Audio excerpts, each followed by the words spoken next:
Here we go. In 3, 2, 1. Let me turn my volume up. 3. I never Kino point. 3, 2, 1.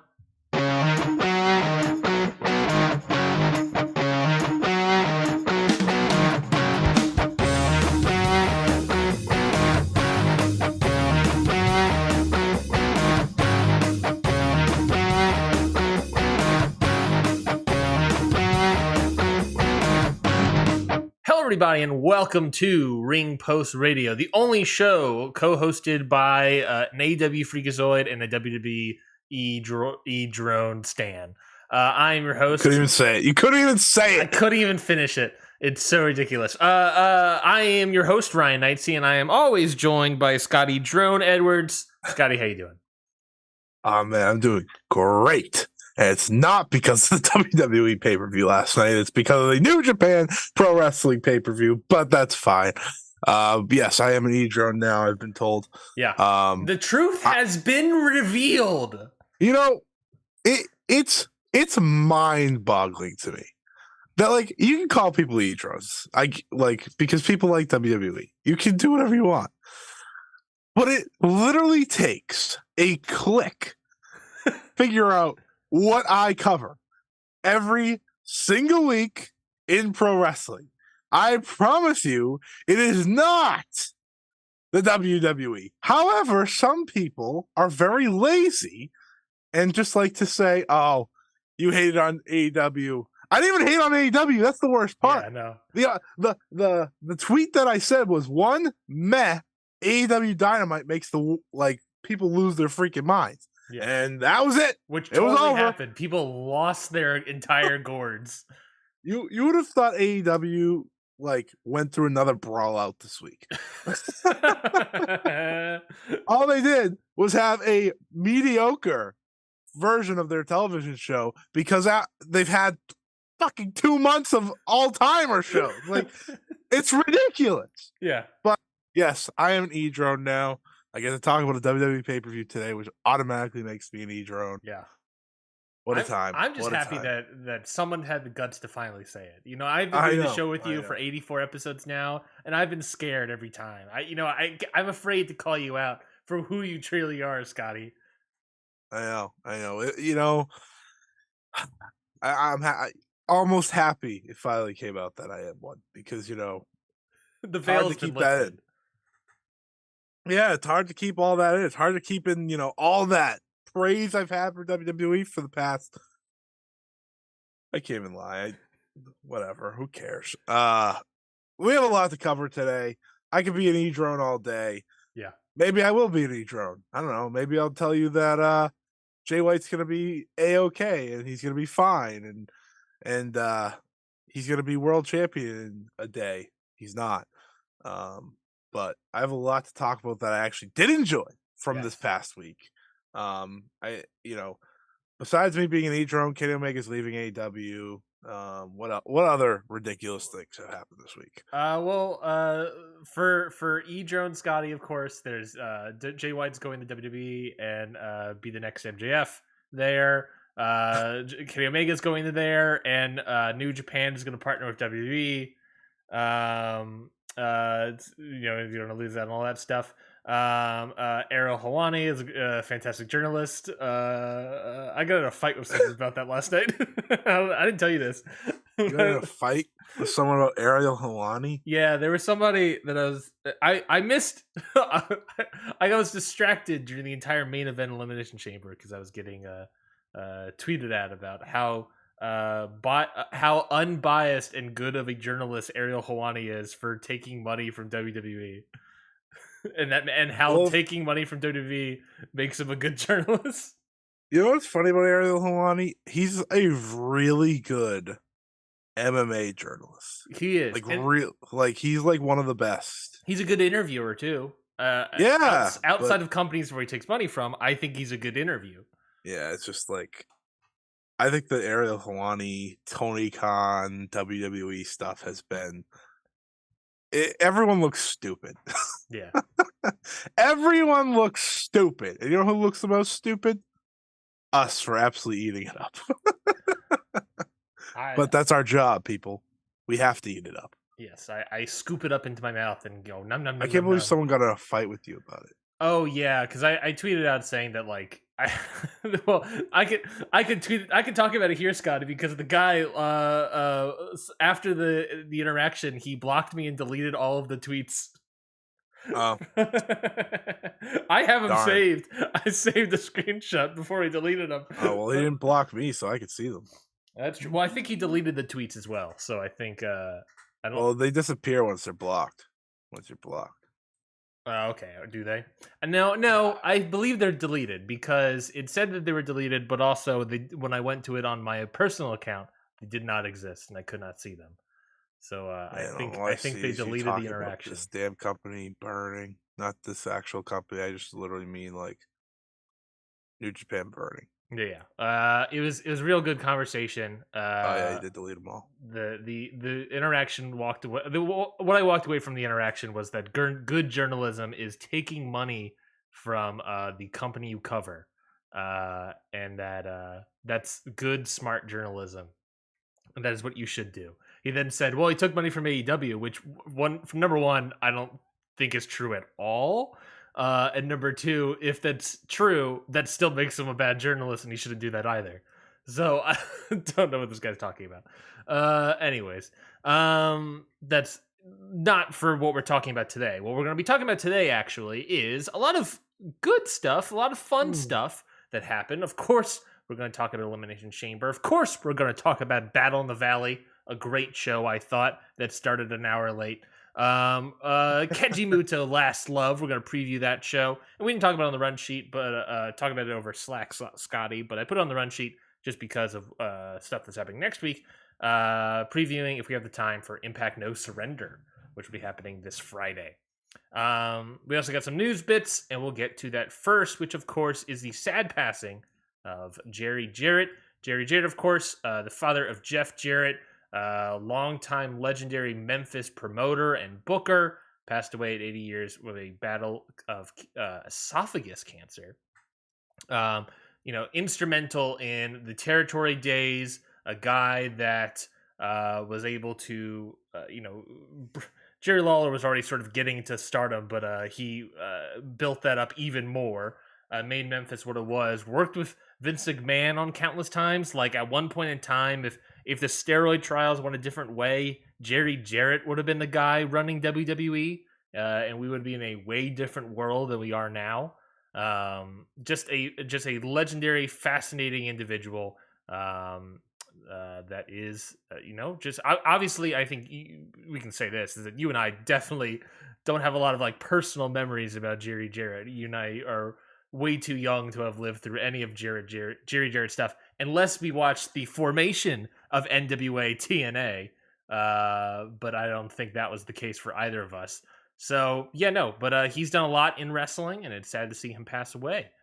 Scotty, any thoughts about Jerry Jarrett? I don't have, like you said, I don't have many memories or anything outside of him being Jeff Jarrett's father. So I can't give like a whole spiel about it or anything. But what I can say is his impact on wrestling has been and will be felt for many years to come still, despite his passing. He he was influential in a lot of ways. Like you said, I mean, hell, NWA TNA, that's a big deal, right? It's still not only, it's went through many, many, many, many changes since those days, but Oh yeah, it's still living and breathing, and trucking along, and of course, he he gave us Mr. Jeff Jarrett. So I mean, what more else do you need? But The in all most important. seriousness, respect and rest in peace to Jerry Jarrett. Legendary guy in the business. Go read Dave's write up about him.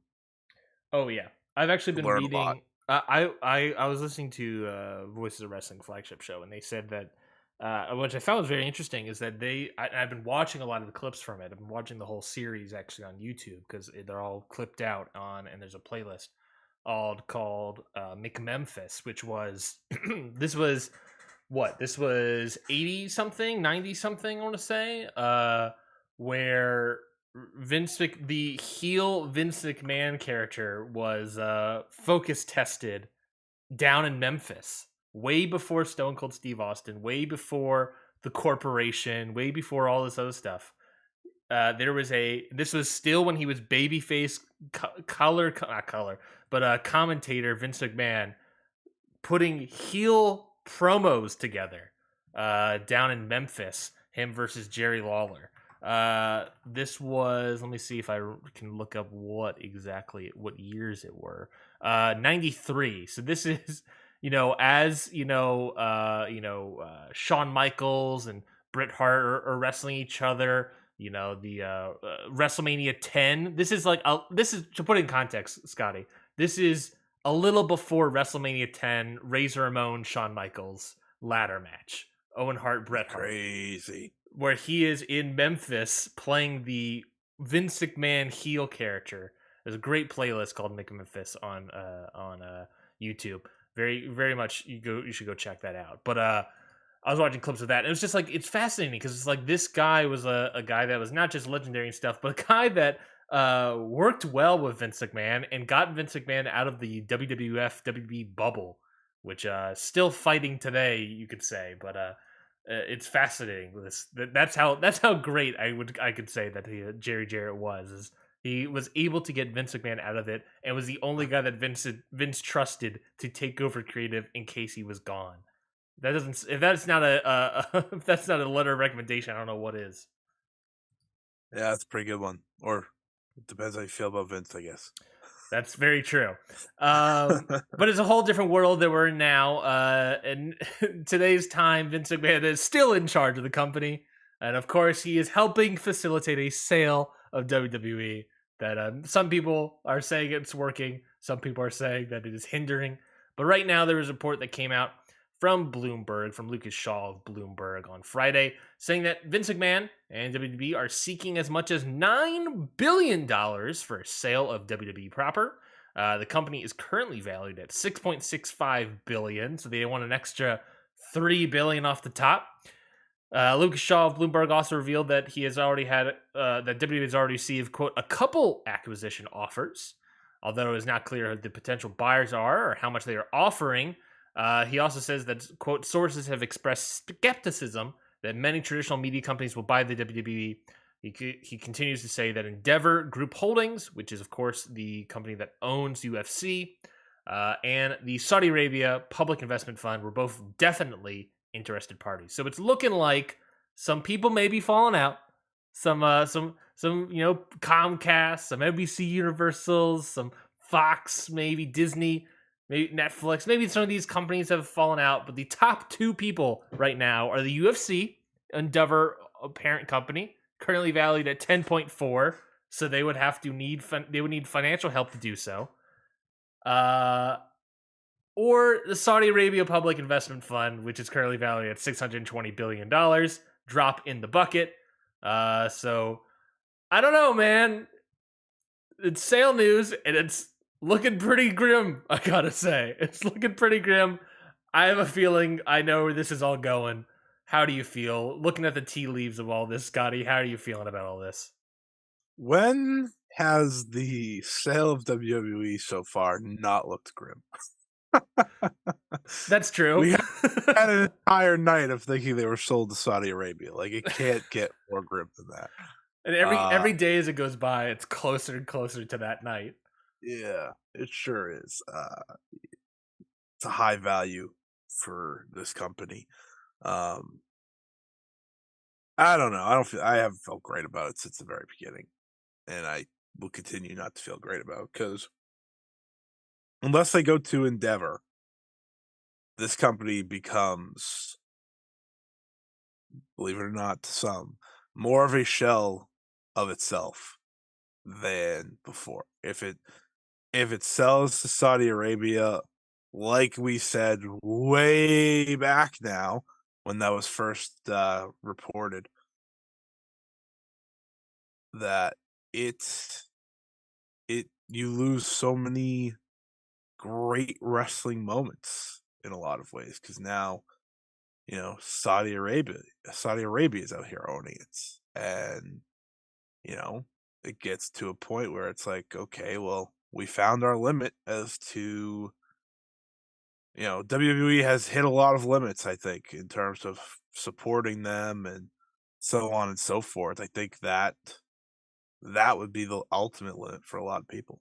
So it obviously stinks because there is a chance that that's where they're going, and I think it's more likely than not at this point.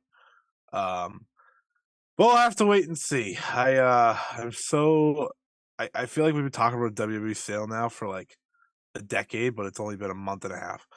And that's just because like nothing's like happening. Yeah. So it's like, is it gonna happen? Was it gonna It's a happen? slow drip of news that is Which coming in. is how sales work. I get that. Yeah. But I do expect them to probably sell out at the end of this. So it is what it is. Well, and it's good, it's good to know that like Vince McMahon is taking the head of this, and as we learned last night, that Oh, other board members are not interested in being involved. Apparently, uh, yeah, it's going well.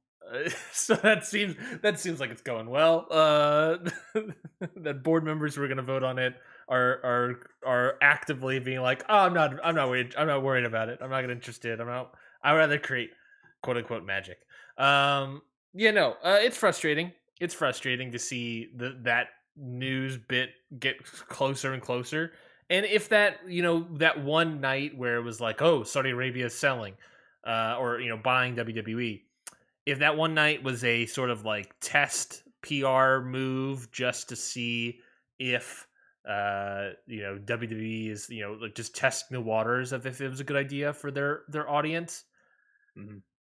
I would say it came out not good that night, and it's looking like they're getting closer and closer to Saudi Arabia. So, Great. yeah, I mean, there's other people. Obviously, I would imagine Tony Khan is still like interested. Maybe Tony Khan and Endeavor can work together. That would be fascinating. If they need a third party, Tony Khan already needs a third party. Why not come together? Um, I don't That's know. his important announcement on Wednesday. Yeah, it's that would be a wild thing if that was his announcement on Wednesday. I mean, the last time he had an announcement, it was the purchase of Ring of Honor. So I don't know. You never know. I guess at this rate. But this is important. This isn't major. Good point. My apologies. My apologies. There's a difference. I feel There's a like hierarchy of I announcements. feel like buying WWE would be a major. Yeah, 100%. Yeah, no. Just gets on the mic, guys. We got him. The crowd, yay! It'd be like for some, it'd be like when John Cena did the. I was thinking the exact same thing. The extreme rules. Sorry, I'm an Idro. I'm sorry. That was bad joke. Sorry. It's a great joke. I love that joke. I can't not think of it. Like, the moment I said, "We got him," Tony's just freaking out on his coked mind. Just like, oh. guys, we got him. Yeah. Wait, what? Tony, you forgot to say what did you get? Oh, we know. You know what it is. I don't have to say you know it. What it is. You know what it is. Yeah, no, but Black Label Pro. Black Label Pro. That's right. All 28 matches this weekend are coming in. Black Label Pro running like an NWA-esque card with 15 billion matches on it. I actually did want to ask you before we move. Are we done with the sale stuff? Yeah. Yeah, sure. Okay, cool. The sale news, our thoughts on it was, oh no. Yeah. As it has been every single time Vince McMahon or someone has said something about this goddamn thing. Yeah. It's still oh no. But I will ask you, what do you think is Tony Khan's important announcement? I don't know. My initial thought is like Ring of Honor stuff. Is like but they've already sort of announced that like Ring of Honor is having the tapings and stuff, but they haven't, now that I think about it, they haven't really announced that on television, I don't think, on AEW television. So maybe that's what it is. If that's what it is, that's disappointing. I think it's already on sale, if I'm not mistaken, for that as well. So it's like, like okay, that's next just weekend. So yeah, oh, is it next weekend? Oh, then maybe it yeah, is. I thought they were on sale this weekend. If it's next weekend, then yeah, maybe it's like, oh, Ring of Honor television starting. It's going to be here. You're not going to see it on AEW if you want to see these stars, Claudio, and all this stuff. Like saying like it's a separate roster. Then you gotta go to join Honor Club and watch it here. This is how you do it. All this other stuff. The only other announcements I could think of that are important would be I don't think Tony Khan. Well, that's the other thing is that Tony Khan.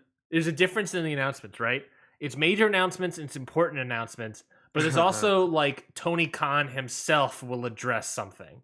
Which, if I'm mistaken, I think Tony Khan addresses an announcement or gives a personal announcement or something like that. I like that was something about the Ring of Honor announcement. he just walks up there. Ariel Helwani is a bitch.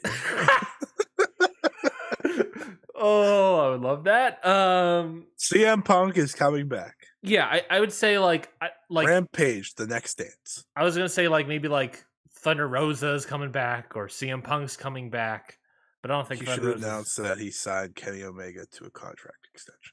That could be an announcement too. Jay White could be an announcement. Let me get my hopes up for that one. I'm on the. We'll talk about it later. I'm on the opposite end. I think he is going to go to AEW. I fully believe he is going that way. But we'll talk about that. We got to pay off the David Finlay match. I get it. Of course, we got to pay that. We got to pay off David Finlay. But I think it's probably going to be Ring of Honor based. It's probably going to be like, oh, the taping sales are happening and you don't have to worry about these people. I would love if the announcement included like the rosters will be split. So if you want to watch these people, watch them here for $9.99. I think, and then we can get an updated Ring of Honor roster page and we can finally talk about that. I think it'll be the New Japan part of the Ring of Honor deal. Ooh. That we've been told about for over a month now and haven't been actually told what it is. Like the New Japan Strong specifically? Yeah, because Ian Riccaboni said after the show yesterday, for those who probably didn't keep watching because I just had it on while I was doing something, he talked about how New Japan will be featured on Ring of Honor television, and Tony Khan will be making a statement about that soon. Oh, really?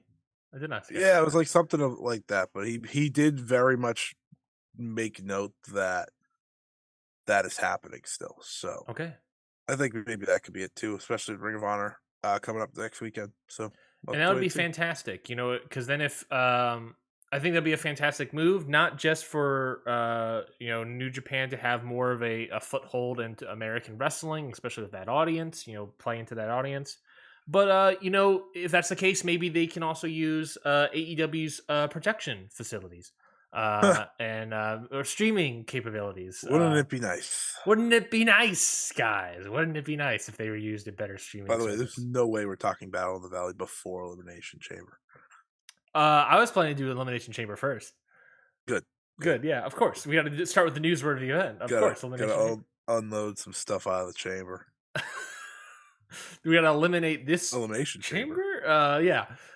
We'll talk about that first, since we'll get to that now. That's a perfect transition. Elimination Chamber took place last night in Montreal, Quebec, Canada. Last night in there. What do you think about the show overall? I thought it was, I don't know, pretty good. I would say nothing. I wouldn't say this was atrocious or anything. It wasn't great by far. Let me say. Sure. If Peacock didn't have these stupid commercial things because of like I would say I didn't feel like I wasted my time watching this show. That's a generous compliment to a show that goes over 3 hours. Have you noticed that the cards have gotten slightly smaller since they've gone over to Peacock? Yeah, I have, which is very interesting. I mean, with the Elimination Chambers, you're guaranteed 30 minutes too, so it's like you have to do that. Plus the main event that's guaranteed that long. Well, unless you're the Women's Elimination Chamber. Yeah, we'll talk about that. Let's talk about that first. Elimination Chamber. Right. Women's Elimination Chamber happened first. It was for the Raw Women's #1 contendership for the title. It was Asuka who defeated Carmella, Liv Morgan, Natalya, Nikki Cross, and Raquel Rodriguez in 19 minutes and 30 seconds. Really moving fast in this chamber match. What'd you think about this match, Scotty? They booked it correctly. The right person won. That was the most important part to me. When I saw all the entrances for this match, I sat there. I said, "Wow, I've never seen a company showcase their worst group in this way." But no offense, but when you have Natalia in there in 2023, and you have the likes of a Nikki Cross, who I couldn't care less about, and you have a Raquel Rodriguez, who is literally just out there to show her back and then do powerhouse things, I guess. And yeah, there you go. Good for her if she can do it. Like, there were two people in this match that were over. Who? Asuka? Right. Asuka and Liv Morgan. I give Liv Morgan credit. She's over. Yeah. Most of the time she's over. Now, it was the Asuka show last night, as it should have been. Yeah. But I will say those two are the two over. I'll give a third tertiary to Natalia just for that hometown bump. Yeah, well, that's cheating. So, I agree. that's not true over. Coming for Sari Zayn's neck later. But this match really highlights just how much they haven't built up the actual newer talents, right? There's no Mia Yim in this match, there's no Candice LeRae in this match, there's no Tegan Nox in this match, there's no Shotzi Blackheart in this match, there's no, you get my point. Yeah. All the people that have come up through NXT over the past couple of years or been brought back to this company, did not matter in this match. Only Raquel Rodriguez gets that claim in terms of NXT people to come up. So I really felt watching this, I was like, this doesn't matter because half of these people are nerds. Half of these people don't. It's like the only person they didn't put in this match was Dana Brooke. Yeah, ultimately this match was Asuka versus the SmackDown Women's roster, pretty much. We've talked. That's okay. Well, we've talked about the SmackDown Women's roster and how lacking it is. Asuka new finisher is beast. Yeah, she just locks it in. People are done. Yeah. I was like, yeah, that's how it should be. The good news is, the best news of this match is that we're getting Bianca Belair versus Asuka at WrestleMania. Yeah, undoubtedly. That is undoubtedly the best news of this match. The match itself, I thought the match was fine, aggressively fine. Liv Morgan did that cool thing. Oh, the sunset cool. Flip was a cool spot. Psycho. I totally forgot. I tweeted out things I liked about it. Totally forgot about Nikki Crossbody. Me too. I totally forgot about that spot, and it really got overshadowed by Liv Morgan's spot.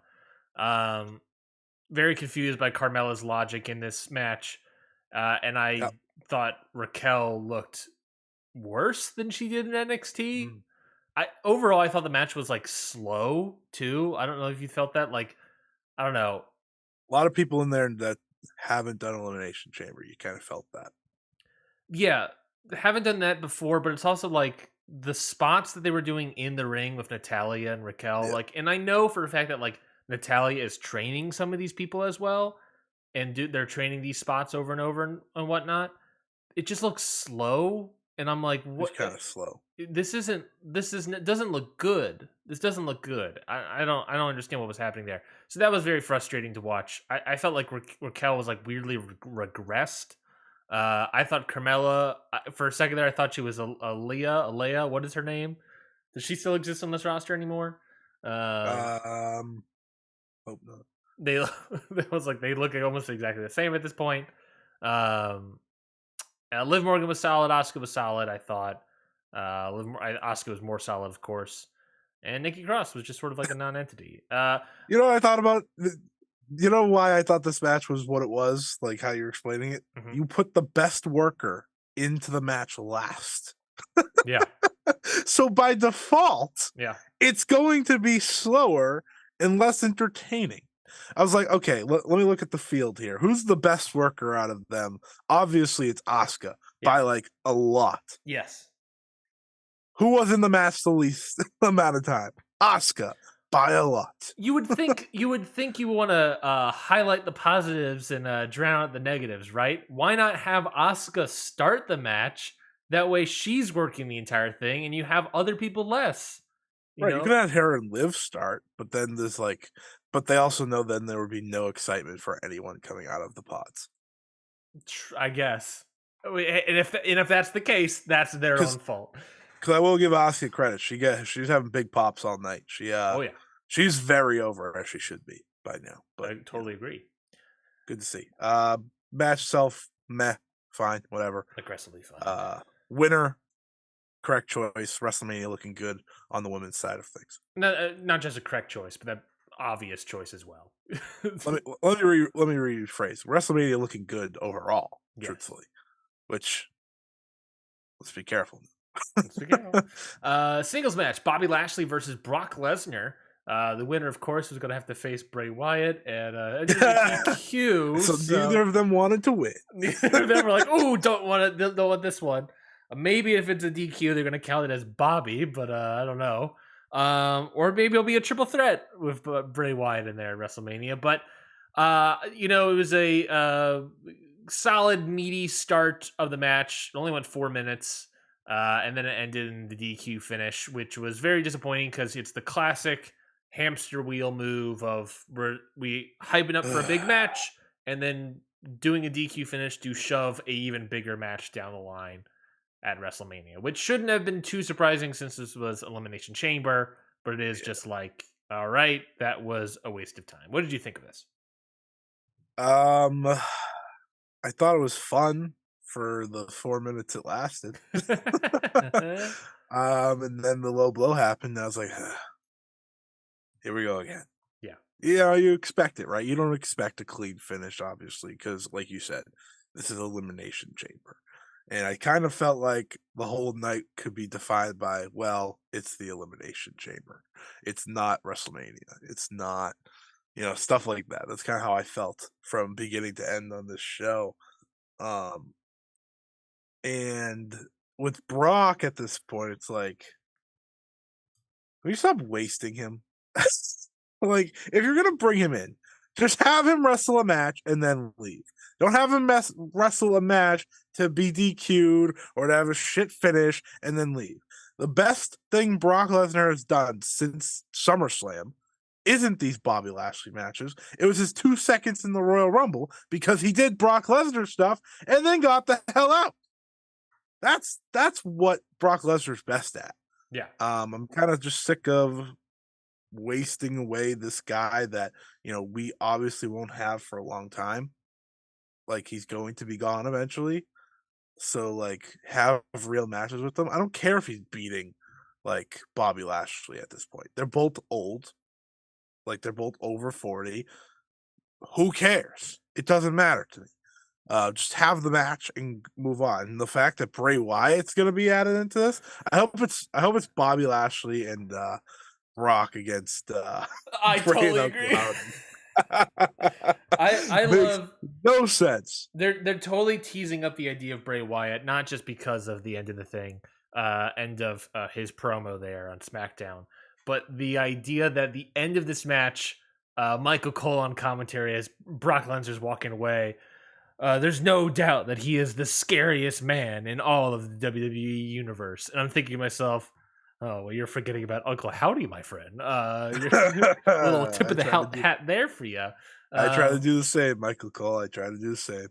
So yeah, I agree. I would love it to just be a tag match and then just, Undertaker this fool, or, Goldberg, Bray Wyatt this fool, where it's just like, oh, I don't give a shit about any of your stuff. I'm just going to destroy you.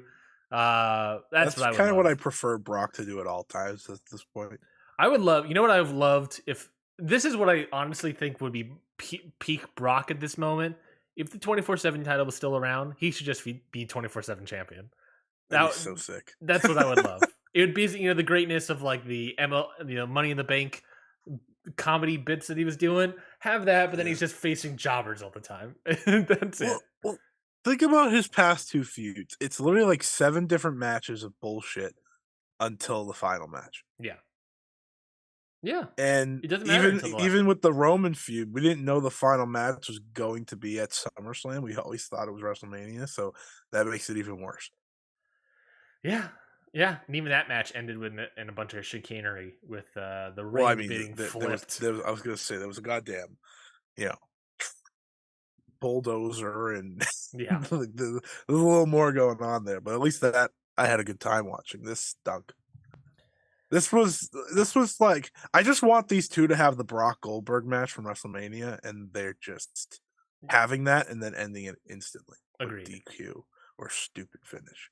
Agreed. Mixed tag team match of Beth Phoenix and Edge get the win over Finn Balor and Rhea Ripley in 13 minutes and 48 seconds. What did you think of this? It was pretty good Yeah. for someone who did not really care at all about it. I was like, match ended. I was like, best match of the night so far. Good job. Yeah. I thought Rhea and Beth were awesome, actually. For, I said when they were just, absolutely destroying each other with the clotheslines, I was like, this is the best wrestling spot of the night already. All they did was just hit each other as hard as they could. What an idea. I thought Beth looked really solid in there, seeing that she doesn't wrestle, obviously. I think Rhea, this was the first time, besides the Rumble, I guess. The Rumble's weird. Rhea, like, she's got it now. Like, she has the presence about her. She has the confidence about her. And I was like, this was a good way to show that with Beth. Finn's a dweeb, but hey, good for him. He's good at being a nerd. Yep. Edge's hair is very funny. I think it's very funny because it's like staticky. Yeah. But he hit a tope suicida, so that's wild. I thought the match was really entertaining, kind of everything it needed to be. Totally agree. I agree. I thought, this worked fine. I went like 3.25 on it. I was like, this is pretty good. This is better than what I thought it would be. I was sort of like not really interested in this match, but then I was like, Exactly. that's pretty good. No idea what Edge is going to do at WrestleMania, but no idea. My best guess is going to be him versus Dominic, or maybe him and I don't know, Rey Mysterio now teaming up against Dominic and Finn Balor. I don't know. There's no sign at all of what Edge is going to do next. I totally thought this match would have been the WrestleMania match, but then they had Rhea Ripley win the Royal Rumble. As they should have. Yeah, which, I think that's still a good shot. She's doing good work now.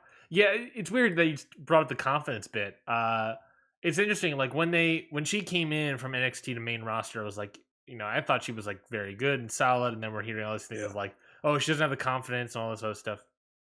You could totally see like the mood change of like, oh yeah, she feels very confident nowadays.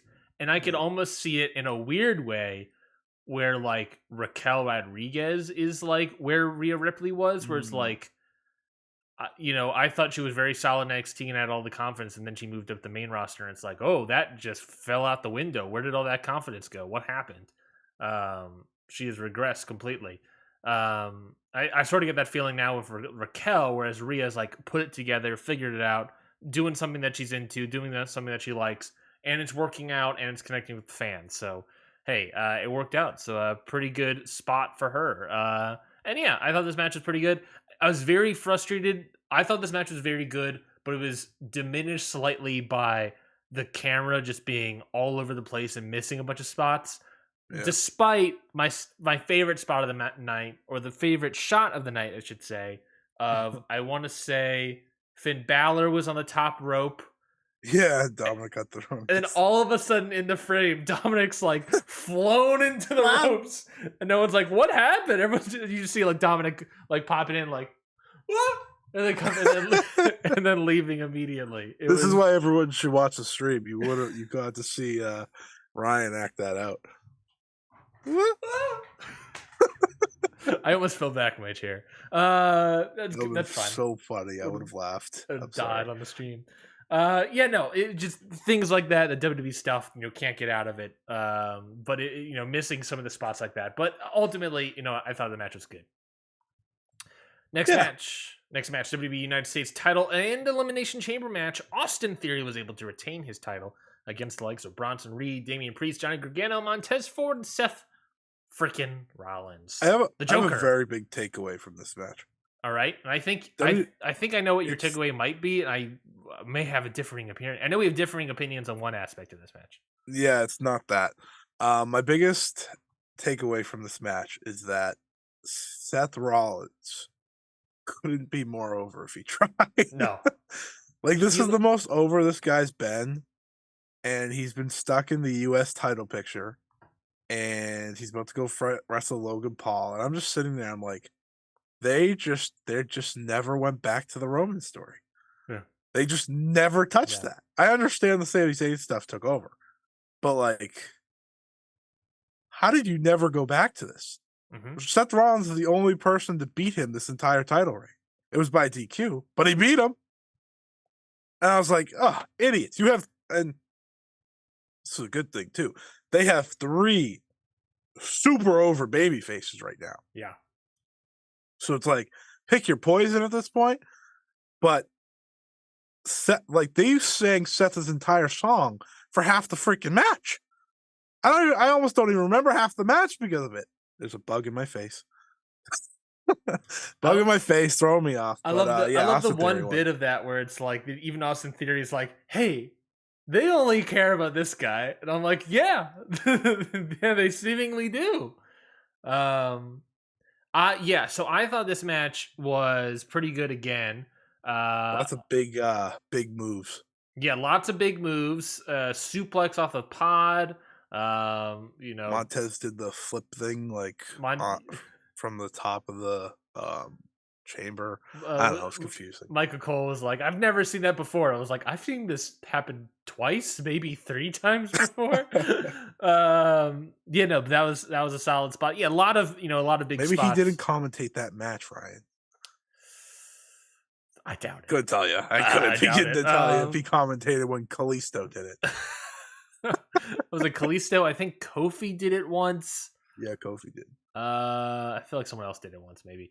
Um, yeah, no, but Bronson Reed, I thought was slowly getting some momentum behind him. That's the man that beat Okada right there. Johnny Gargano, this guy is a nothing burger at this point. He wrestled. He wrestled and he did some He solid started to stuff. get people along the side, and then he got eliminated Yeah, immediately. but he did a lot of things. Like I don't know if you noticed this with Gargano, but like a lot of the things he was doing were like I don't know.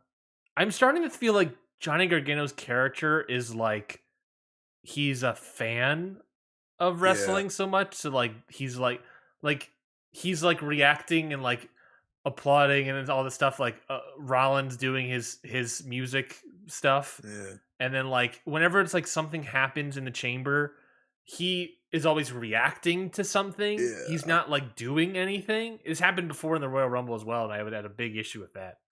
But I'm noticing a lot of things of Gargano is that, and maybe this is the thing that he learned in NXT, that he's just doing a lot of reactions and not really doing a lot of wrestling. The wrestling he does do is pretty good, but it's not getting connected to the crowd. So he's doing reactions, So, which isn't doing anything at all for me. I don't know. he's been on a downward spiral, obviously, ever since he won the NXT championship long ago. Yeah, But my God, is it crazy to think how much he's fallen? yeah, yeah, Like staying in NXT obviously never helped him, but going up with him never helped him with the regime at the time. So he was really between a rock and a hard place. So he almost didn't have a choice. But hey, Johnny, I remember the good times. Thanks for those. You would think he would Long be a before he better introduced us. spot with Triple H being in there, but looks You'd think so. You would think so. it's almost as if They I, killed my boy. it's almost as if I don't know. You know Maybe what it feels like? They're waiting for Ciampa to come back. Just give him a knowing tag team Triple partner. H probably. Yeah. He loved that feud. They'll probably just put them together as a team, truthfully, and then that's It fine. worked. I mean, Hey, I think at this point they'd be better as a team. speaking about teams, Montez Ford, a lot of people, you especially thought he had a standout match. I didn't really think he had a standout match for me, but do you want to give him some praise before I dunk on the praise? Yeah, sure. I think his overall connection with the crowd was reason why he stood out more than anything, because it was like, okay, so people want to see him succeed, because Yes. you see this goes a lot hand in hand with kind of like the Cody Sammy stuff for the longest time. It's like, is it all noise on Twitter, or do people actually want to see Montez Ford be a star? That was like my big thing, because like you can have Michael Cole say something or Corey Graves say something on commentary because they read enough people's tweets, but that doesn't mean like the WWE generic fan wants Montez Ford to be a star, you know? Yeah. So the reaction itself was very welcoming to hear. And do I think he had like the Kofi Kingston or the who the hell else had with the Kofi? Someone else had a good elimination chamber once upon a time that Santino got them Marella. over. No, how dare you? That did actually help him. I remember that. So you're saying that was a great example. I guess so. But like he didn't have the Kofi Kingston run that I hoped he did Yeah. at all. And I think that is in part because he came out last. Yes. So it was weird. Like I would have had him come out early. He needed to be a starter. Yeah, I totally agree. I think that's why it didn't get to the point that it should have for him. Yes. I did think he had some good moments. You know, he had the crowd going out of their minds. And I saw in him that he will be that star if they give him the ball. Yeah. But at the same time, they didn't do enough that I wanted. If that makes sense. Yeah. Because again, he came in last. I was like, why is he coming in last? Yeah. I was seeing people throwing out, star making performance and stuff, and I disagree to that. I totally agree with what you're saying about he has all the charisma to boot. The crowd was eating up everything he was doing. Mhm. That is huge. The problem is that like, what was he doing? He was doing I don't need the people's elbow. He was doing or attempting to do the Rock's people's elbow. I don't want him to be doing that. He is. I tweeted this out. Montez Ford is way too charismatic to do nostalgia spots from The Rock.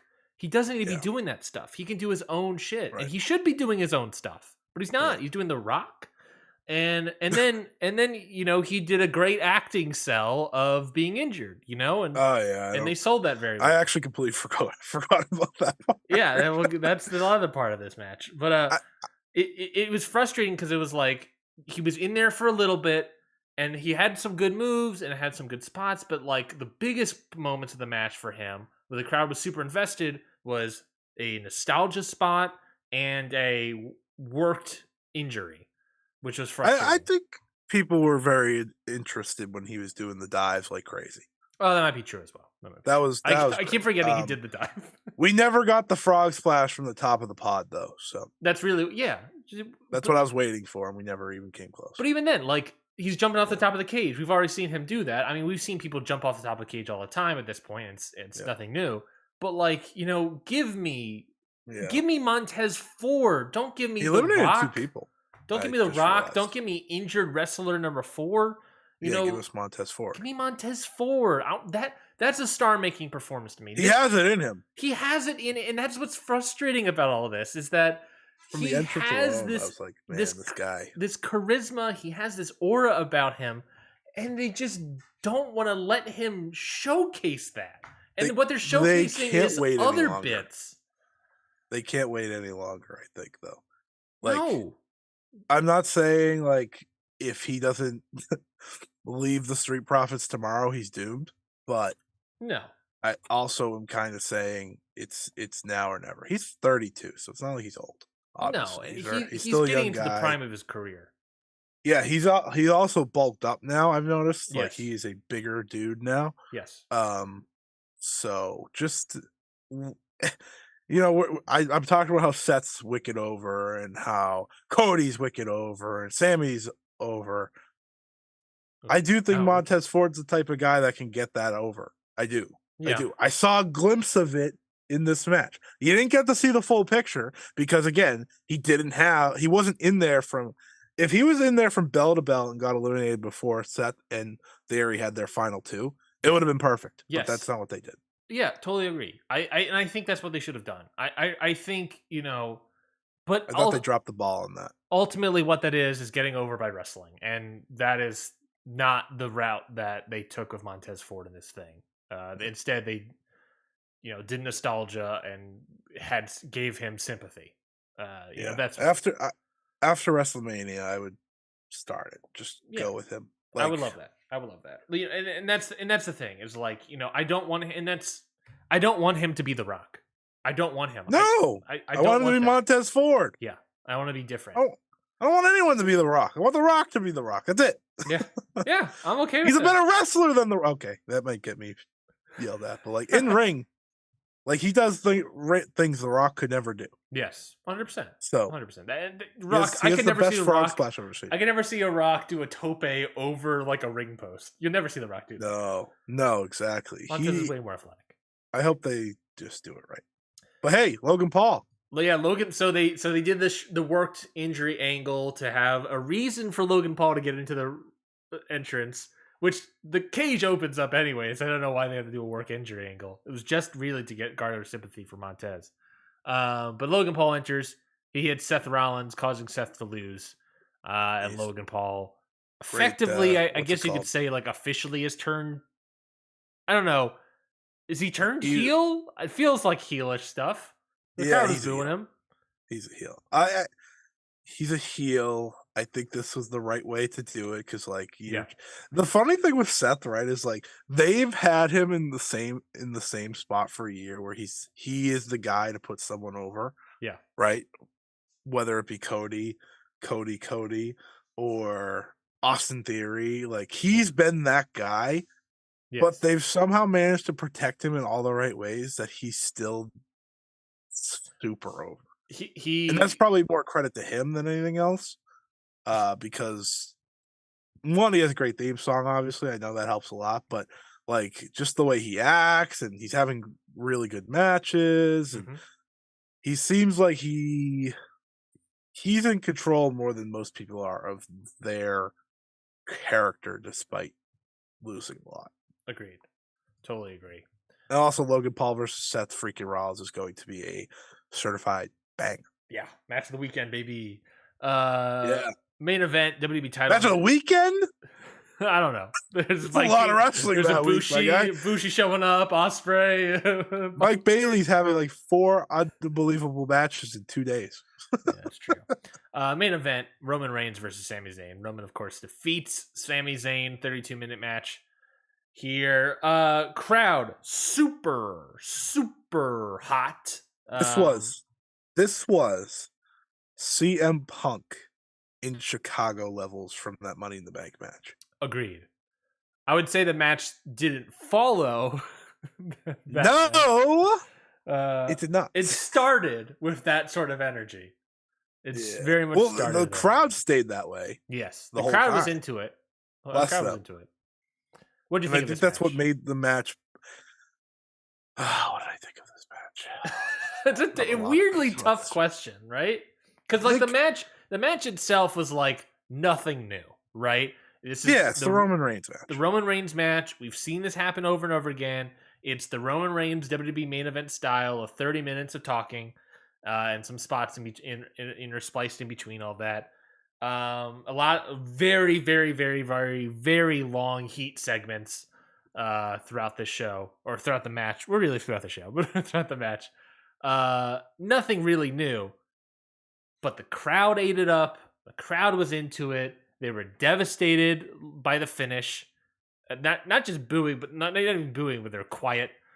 And they just, it in a weird way, it worked. If the intention, I think, was there, and that what they did worked. I don't think it was a good idea, but it worked. So does that make it good? Here's what I could say about this is that they booked this match perfectly if Sami Zayn was winning. Everything as I was watching it, the reason I was enjoying it is because it's like, oh, at the end of the way you've designed this, Sami Zayn should be winning. Because this is a storytelling match, right? That's how you have to look at these things. You can't look at it as a work rate match. That's not what Roman Reigns is doing in 2023, folks. Okay, it's a storytelling match. But Sami Zayn was never winning. So as the match continues to go on, you start to get annoyed. That's what I did.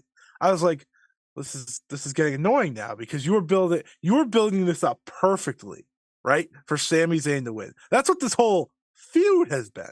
This story has been for Sami Zayn to win. You built it perfectly with, months and months of, moments and theater moments and all the the Emmy Award winning stuff that I'm told about. And then he loses. But not only does he lose, Ryan, they picked the worst way for him to lose. And I say this because, yeah, sure, Jimmy Uso came in, he beat him up. That was expected. But Jey Uso does come down to the ring. And you either had to have Jey Uso turn on Sami Zayn and cost him the match, or Jey Uso side with Sami Zayn and Sami Zayn wins the match.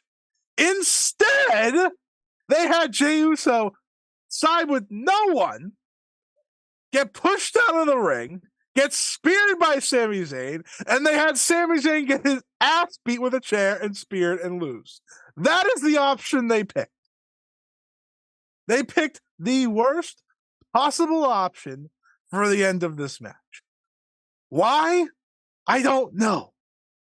If you hated this match, you probably hate all of Roman Reigns' matches. If you love this match, you probably love this story. Here's the fact of the matter, folks. The match itself, decent, solid storytelling match.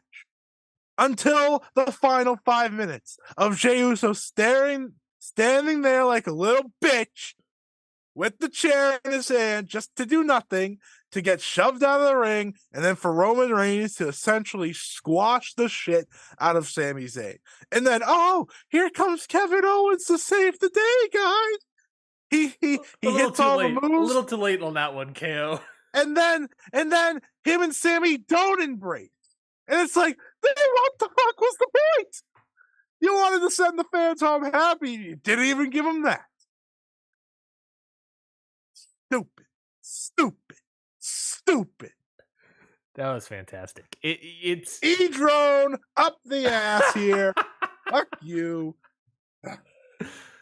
Yeah, totally agree. You're doing like a whole Bryan Danielson, Daniel Bryan-esque like Kofi Kingston, like long heat segments that pay off to nothing ultimately. It's just drawing more heat. Well, and that's the thing. It's like Roman Reigns doesn't need more heat. He doesn't need more heat. No. If anything, he's gonna lose heat. He's gonna lose heat because the real heat he was getting was from Sami. Yeah. And now that he beat Sami, it's like, all right, now it's Cody. I don't know. Now the other problem you have is, does the crowd now turn on Cody? From Monday Night Raw, they tried to... This crowd doesn't have that dog anymore. I'll get to that, yeah. Do you turn on Cody? They put effort into not having Cody turn heel or anything. They put effort into being like, oh, I'm on your side, Sami, and so the crowd won't boo on him. But you run that risk now. You run that risk because I would argue that Roman, despite all of this, is going to lose heat because he didn't transfer it into babyface stuff, and now we have to transfer all of this and move past Sami completely to get to Cody. I don't know how you make a tag title match out of all of this.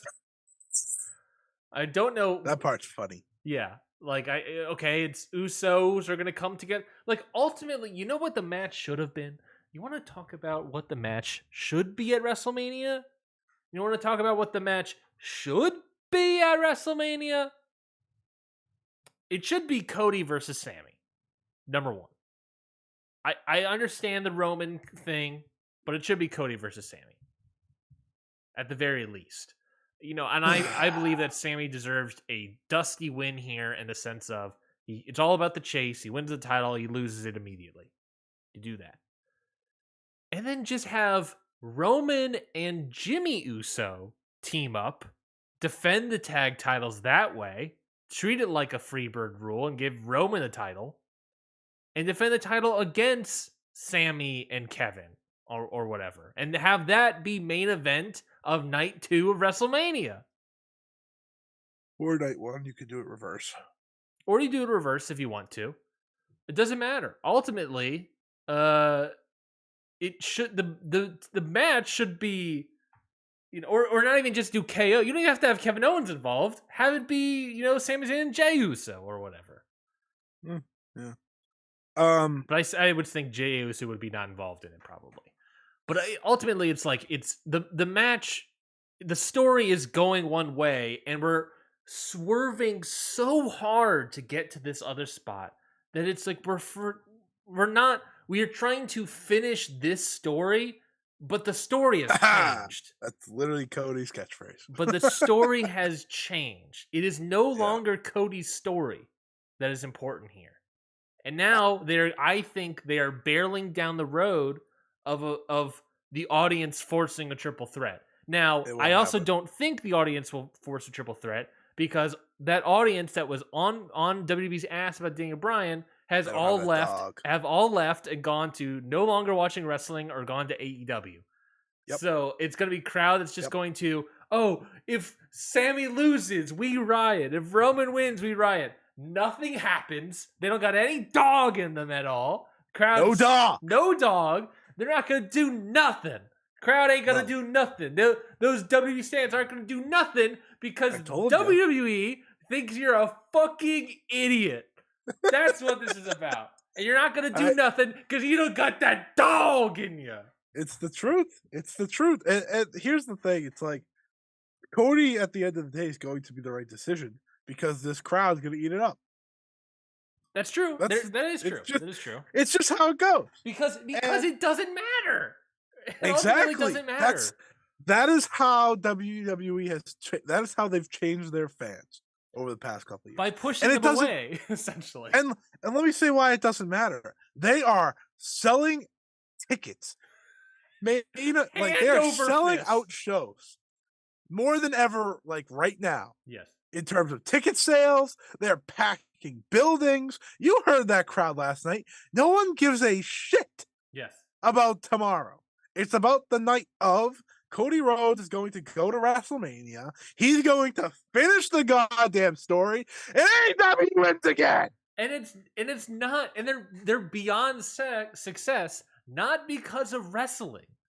They're beyond success, not because of wrestling, because it's emblematic in the main event style, which is 30 minutes of talking, and there's stories of this doesn't have to end in a wrestling match, because the wrestling match that would end in a normal feud is a tag match at this point. They're beyond success because they are in a world where sports media rights are the only thing that really matters. They have a decades long backlog of stuff they could use, which they don't use. Instead we make biographies. They will for when Cody debuted, and they have that hype video for WrestleMania. Yeah, and that's gonna be great. That's gonna be great. It's gonna be covered by Down Straight, probably.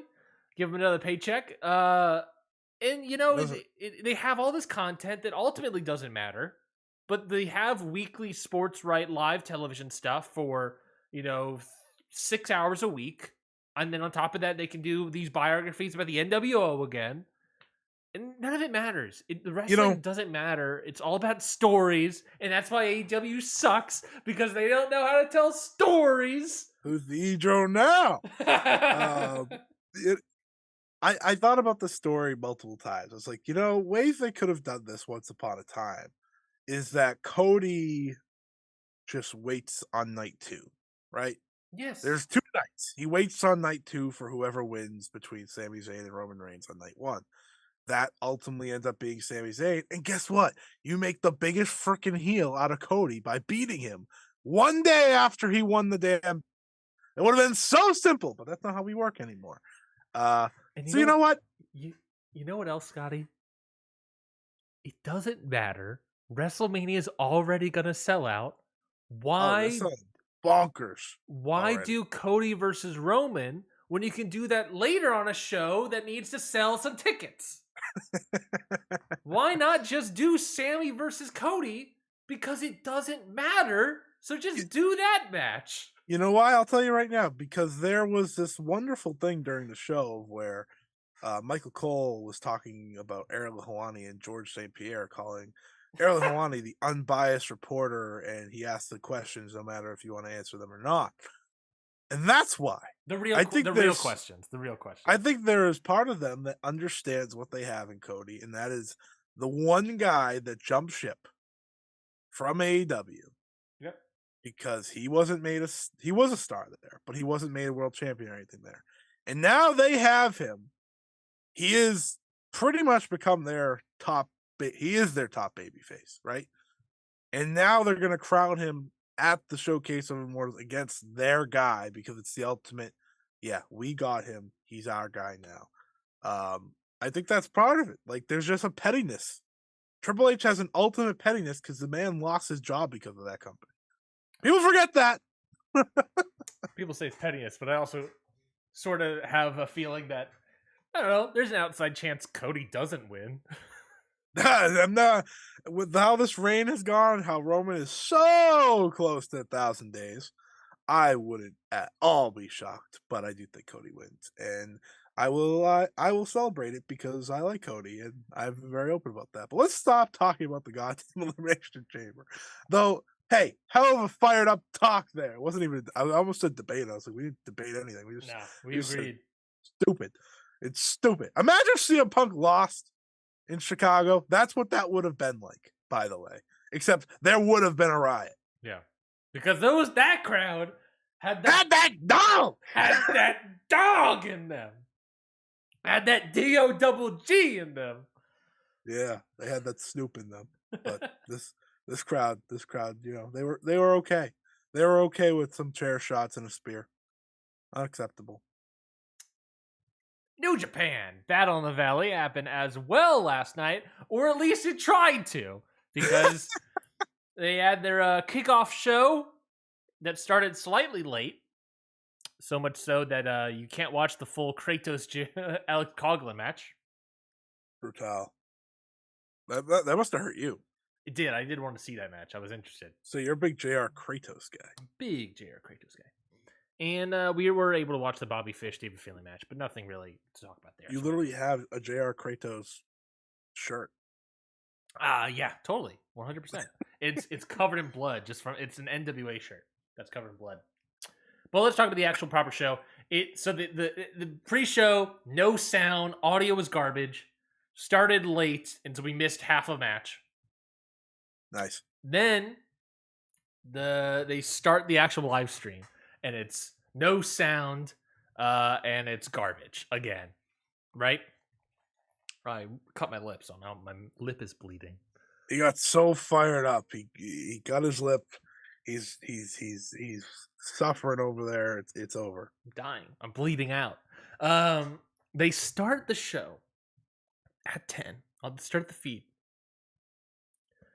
40 minutes go by to fix it because no audio, no visual. It's looking like the fucking Loki timeline stream over here of all these colors. And then they fix the visual, but then slowly over time, the screen starts melting over and over and over again to the point where you can't see anything at all. And it takes literally 40 minutes for them to fix the proper thing. You know, completely upsetting, completely stupid. It's frustrating because it's 2023. And I'll say this as well, 2023. I mean, we're streaming right now. Do we have these issues while we're streaming? No. Does any other wrestling promotion have these issues on Fight? No. Not that I've seen. Not that I know of.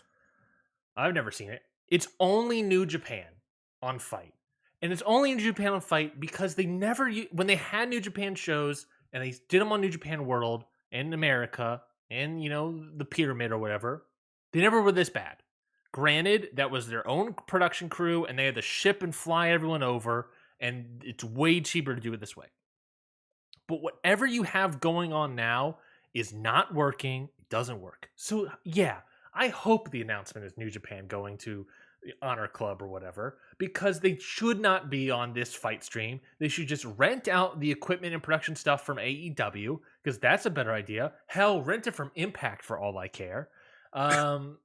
And put together a good ass stream that starts on time and not 40 minutes late, where I can only watch half the card before it's midnight, and I'm like, fuck, Worked out I need to pretty go well to for bed me. because I gotta wake up and watch the rest of the show. So Worked out pretty well for me. well, that's because you never sleep, Scotty, and that's part true. of it. That's true. Anyways, Battle in the Valley. Let's talk about this actual show. Would you? They should just put these on Honor Club. Yeah, I don't see why not. I don't see why Get not. that Ring of Honor production team out there helping you. It's not like you need them that much. Yeah. Yes, I understand the Ring of Honor production team is the AEW production team. Everyone shut up. I don't see why you can't just rent them out. You know, rent it from AEW. Why can't you guys just be friendly and let that happen? Like, it's not that difficult. You're all supposed to be hardy har har. We like each other. Hardy har har. You know, Aussie, Aussie, Aussie. Oi, oi, oi. Let's get to the actual goddamn show. Kevin Knight, Kushida, DKC, and Volador Jr. defeated the team of Adrian Quest, Josh Alexander, Mascara Dorada, and Rocky Romero to open up the show here. A nice little 8-man tag match that I thought that opened up the show. A lot of intersecting storylines of Josh Alexander and Kushida, of Rocky Romero and Volador Jr., of Kevin Knight and Kushida being a tag team. DKC walking out with no Young Lion gear. That was interesting. And yeah. What do you think of this match? I didn't watch it. Really? You didn't watch it? So I completely forgot that I missed 2 matches. Because you should have, like, those last, like, couple matches, I was so locked in, hyper focused, that I just completely forgot that I did not watch the first 2 matches on the show. I just got to it. I was like, oh no, they didn't start with the tag title match. Oh boy. Because tag title match was where I jumped into the live show, and I knew Kenta won the title. Not to jump ahead, I knew Kenta won, but I just completely forgot there were matches before this.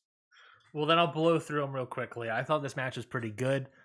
Very solid start. A lot of intersecting stuff. Kevin Knight and Kushida just work very well as a tag team. Like, legitimately very good. I thought they're doing hair versus hair match for Yep. Rocky and Volador. After the match, they announced, or they're teasing, they haven't formally announced it yet, a hair versus hair match, Volador Jr. versus Rocky Romero. Not a hair versus title. That's interesting, but he wants not the title. Volador doesn't want the title. He wants the hair of Rocky Romero. It'll probably just be for the title, but it'll be hair versus hair. Yeah. A hair versus hair and title match. Something like that. But yeah, no. But Kushida and Kevin Knight are very good. DKC was fine. Adrian Quest was fine. Josh Alexander and Kushida had a lot of good grappling back and forth, and that was fun to see. So that made me excited for their upcoming match at WrestleMania weekend. But yeah, New Japan Strong Openweight title match. You said you also did not see this match. Kenta, saw the end of it. Kenta versus Fred Rosser. Fred Rosser looked. Would you be surprised? Great in this match. That's not shocking. Fred Rosser. Fred Rosser's great. He's Mr. Tony the Tiger over here. Very good. He kept up with Kenta, kept up the heat with Kenta. Got me very excited. Fred Rosser has like developed this aura about him now, which is very intriguing to me. That I really think it's something to get behind. I would love to see more of him. I hope this means we can, he loses the title here, so maybe we see him down the line in G1 or something. But he's developed this aura that I think he's got he's gotten so much of the WWE stink off of him. But I think some people still see him as like Fred Rosser. What the fuck? But he is so much. He's so different. He's so much better than what he was. That he's totally worth the watch, and he's great. And Kenta wins, so that's cool. He should be in the G1. Yeah, I'm fine with that. I think. Yeah, you get so many international talents that jump in there, right? That's like some of them stink, some of them aren't great. I think Fred Rosser would turn a lot of heads. Yeah, getting to wrestle against some of the best.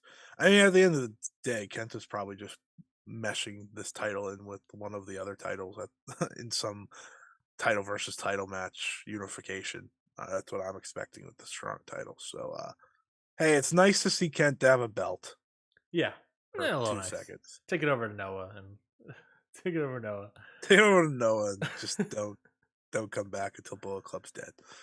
New Japan's strong openweight tag team title match. Motor City Machine Guns, Alex Shelley, and Chris Sabin defend their titles against the West Coast Wrestling crew of Jor-El Nelson, Royce Isaacs. I talked about it before in our preview that I said that West Coast Wrecking Crew have yet to really have that like standout match for them. Do you think this match was that? I do. This is the best match I've seen from them. Because here's the thing. I never have been like I never walked away from one of their matches saying like, wow. Now, and I don't even think this match was like unbelievable or even great. I thought it was very good. Yeah. Like it was just a good match against the Motor City Machine Guns, but they hung in there with the Motor City Machine Guns. That was important to me. I didn't need like that, 4 or 5 star match out of them. I just needed them to go out there and have a good showing with the eyes on them against one of the best tag teams of all time. And I think that's what they did. I thought Royce Isaacs, I thought Jarrell, like they should be so proud Yeah. of getting this spot and going out there and showing up. And by the way, guys, I just want everyone to know the Motor City Machine Guns are so good. They're so good. It's so unfair how good they still are. Yeah. Yeah, I thought this match was very, very solid. The stalling vertical suplex and the walk around the ring vertical suplex was fantastic. Yeah, machine guns were as per usual great. And yeah, you're right. It's not like I don't know if we'll ever see like I don't think West Coast Wrecking Crew are ever going to be like the best tag team of the world or anything. Right. But I think they really showcase that they are very, very, very solid. That they are a good foundational piece to have to build, to have and to wrestle against. That they're not going to be like the greatest thing in the world, but I think they can bring people up and they can raise people better than them up to good heights. I think they can do good stuff. I think they would do well if they were part of Ring of Honor. I agree. In any form. I think they do a great job. They're a great hand, is what they are. Yeah. Yeah. They're like,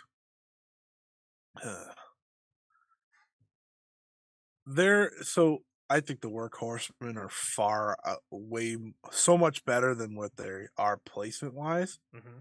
But they're like that kind of team where you can put them in there. They're going to give you a solid match, solid performance. Nothing bad about it. I think the Workhorsemen should probably be like one of the top teams in Ring of Honor, truthfully. But you get my point. Now I'm looking up which, by the way, the Workhorsemen just got pulled from Deadlock Pro, so they will be on the Ring of Honor shows. Ooh, yeah, baby. It's interesting trying to track all the indie talents. All the people that are getting pulled off of shows. I know, like Beyond had like 5 or 6 people pulled. Yeah, and then they added Zack Sabre Jr. if I'm not mistaken. That's how you do it. That's how you do it right there. I'm currently looking up if there was a Workhorseman versus West Coast Wrecking Crew match on Cage Match.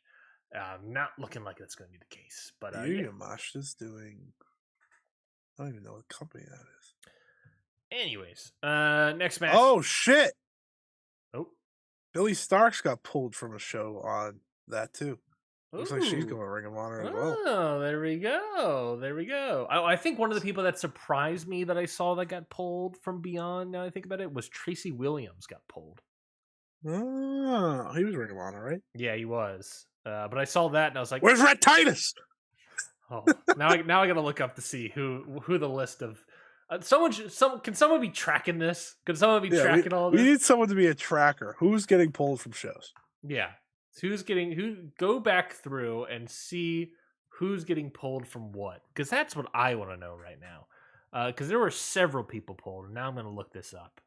Because now I've invested interest.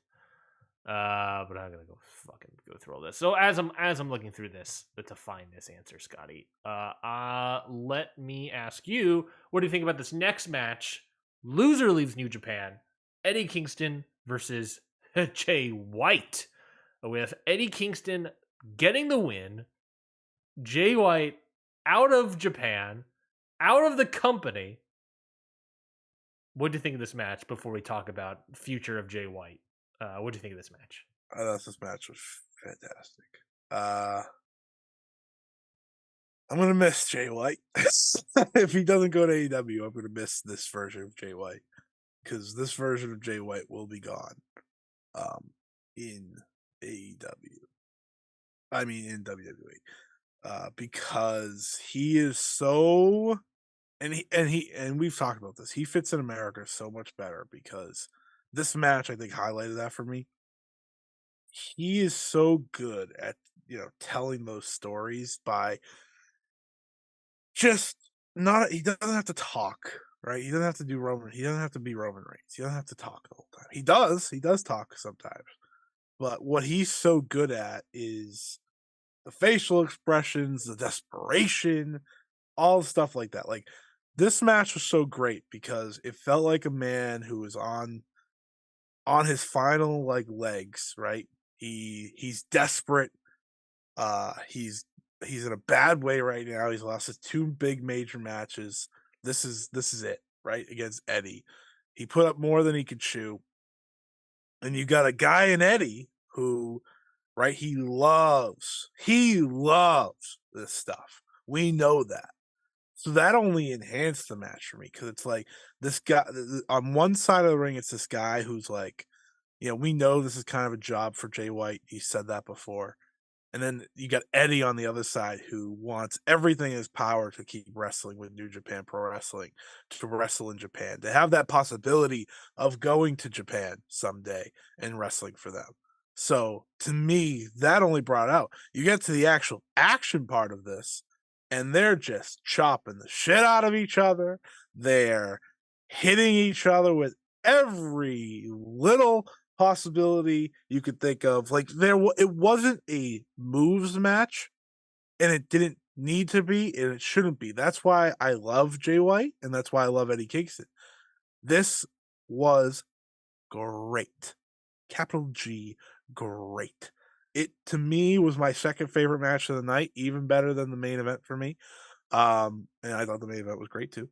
But I thought this was the best of Eddie Kingston, the best of Jay White.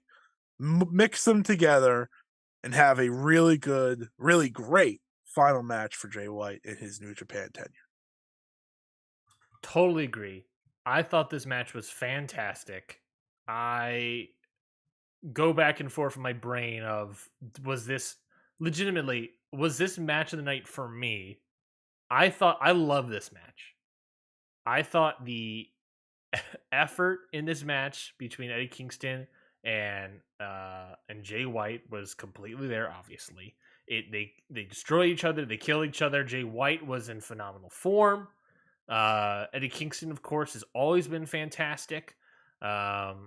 Just all around great stuff between all these guys, right?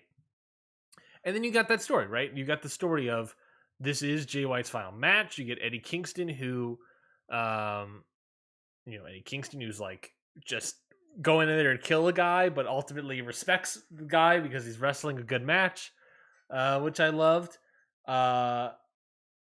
It just they killed it. They killed it. They just killed it. I can't put it into better words than that. Is that I just thought they killed this match. I thought that that this was, if this is the end of the New Japan career for Jay White, then this was a match that he nailed it. He did it. He did it perfectly. He sure did. It's just so good. Just so good. It's so good. I really loved it. Gonna miss that dude. Gonna miss that dude for sure. In the New Japan setting, at the very least. That is correct. So I guess that's the question. It looking like he's officially gone from New Japan. Where is Jay White going next? That's the question, right? That is the question. So desperately want him to be the opponent for Adam Cole. I so desperately want that to be the case. Mm-hmm. But I do think he's going to WWE. So I think he's going to AEW. I hope you're right. I fully believe is going to AEW. There were too many things, too many flags that I was like You want weirded to put out another on. NWA viewing on the line? No. I don't want to see that Chicago show from NWA. No. I think. Do you know? Did we talk about this? I don't think we talked about this. So they announced their next show. Date is TBA, if I'm not mistaken. Nice. Venue is TBA, Nice. but it's gonna be in Chicago. Nice. That's what we got. Definitely gonna be in Chicago. I think it's like they announced like a month and they didn't have a date on it. Classic NWA. I feel like there were so many flags that indicate to me that he is not going to WWE. Number one, the amount of story they built into this match. Now, granted, it could just be the fact that, they don't have anything to build to it. You need some story. They didn't have anything, and they wanted to add the loser leaves New Japan stipulation. To make it more clear cut. That could be the case. That could easily be the case. But then you have, it's Eddie Kingston. You have Rick Knox in there, who's just weirdly showed up on the show. Eddie Kingston gets the win, of course. I just don't see a reality where New Japan would use this guy to continuously promote the show and not just have it be his last match. Why make it a whole thing? I guess you could make it a whole thing out of respect, maybe, but have the guy lose twice on his way out is a bold move from New Japan. To go to WWE. And I feel like when they go to WWE, I don't know. I guess, yeah, maybe when they go to WWE, it's a little bit more of a fanfare than usual things. But I don't know. I don't know if I just don't feel like WWE's in the card. And maybe it's my bias. Maybe it's my freakazoid bias versus your. No, I hope it's not bias. I hope it's truth. Because he would fit I don't know. so well. I could see it being Adam Cole, and I could see that they're delaying the Adam Cole stuff so much is because they're waiting on Jay White. I could see that. I could see it being Eddie Kingston versus Jay White. What if Adam Cole turns heel and it's actually going to be Adam Cole and Jay White teaming up together against Eddie Kingston and Ortiz? That could be interesting. I don't know. I just don't see why a guy like Jay White would go to WWE beyond just money. It's just money, because at the end of the day, that is why he's here. That's true. And maybe it is a little bit of bias. I think there is part of me that understands that I am being biased and that I much prefer him to see him in there. But I just feel like there was a lot of there's just a lot of like flags in the air that I'm like, I don't know if that's what they would necessarily do here. I just don't. I don't know. I'm not getting this gut feeling of him going to WWE. I'm just not getting that. Yeah. Okay, so I will say this: no matter what he chooses, there is now a humongous hole in New Japan. Like, I don't think this is. I tweeted this last night, but I don't think enough people are talking about this. They, with Jay White gone, they lost a dojo trained, international main event star. One of their 4. Those don't just happen, people. A dojo trained main eventer who's as good as Jay White, that doesn't just happen. Yeah. Sure, you have Will Ospreay. That's great. Yes, you have Will Ospreay. But not dojo trained. Not dojo trained, but he's your top international guy. Sure. It's been that way for a while now, I think, at least. It feels that way. I don't care if he's not main eventing this year at Wrestle Kingdom. He had the biggest match at Wrestle Kingdom. You got Zack Sabre Jr. He can jump into main events, but he's not Jay White. They have. I don't know what they have planned. I don't know if they are looking at potential guys here in the U.S. or somewhere in the world to bring in and try to build up. because obviously they don't have a dojo trained guy ready to go into that spot right now. Love the LA Dojo guys, but I just don't see any of them in that spot. The only proper Japan dojo train guy would be Gabriel Kidd. Wait, Yeah, and I don't even know where Gabriel Kidd is. that would be bold. It'd be bold. I think they would have to do him a lot slower than they did with Jay White, obviously. But my point is they have to fill a big void now that Jay White leaves, and that could be just bringing in someone else from the outside. Obviously, it doesn't have to be dojo trained. That's more often than not who they get. But what Jay White meant to them, I think, is going to be underappreciated by a lot of people who kind of got, there was a lot of people who got sick of the Jay White stuff, Yeah. style. Yeah. But I think it's just a big major loss, and there's no way around that. Yeah, the thing about Jay White is that he's gotten to the point where he's gotten a little stale, and it's become the thing. And I say that when I gave him a 5-star match at Wrestle Kingdom. It's just his character's gotten a little stale, and we need a new dimension to it. And it's either what it is. It's either a new setting for the character or a new version of the character, right? Turning him face, right? And it looks like it's going to be new setting, right? He's going to be a new setting. And him in AEW allows him to still work in New Japan and probably make similar, if not more, than what he's making now. He would be able to accomplish everything. That also being said, you have the WWE side of things. You hear that one report being like, "Oh, well, WWE's interested in the guy, but they kind of bigger fish to fry right now." It's like Jay White's not their top priority. And if you're Jay White and you're hearing this while you're in the middle of negotiations, you'd be feeling pretty shitty. I mean, you probably understand, yeah, it's probably Kenny Omega, and we all understand that that's a bigger fish to fry at the moment. But if you're Jay White, you're like, oh, am I not the most important guy to you guys? Oh, then fuck you. That's not the greatest thing to hear. But I don't know. He totally empties a void or creates a void in New Japan. Ospreay fills a lot of it already, but it's not just that, but it's heel, right? It's a major heel guy. And you need something like that. I mean, who is the biggest heel now in New Japan? Omega? Maybe, and that guy also might be going out the door. He's not going out the door. Totally agree. I couldn't be more confident with Kenny Omega not going out the door. Everyone talking about him going to WWE, just stop. Stop. People making transphobic, homophobic comments to Omega for years now, all of a sudden being like, hey, he's a pretty good wrestler. I would love to see him shake it up with a good old, I don't know, Miz.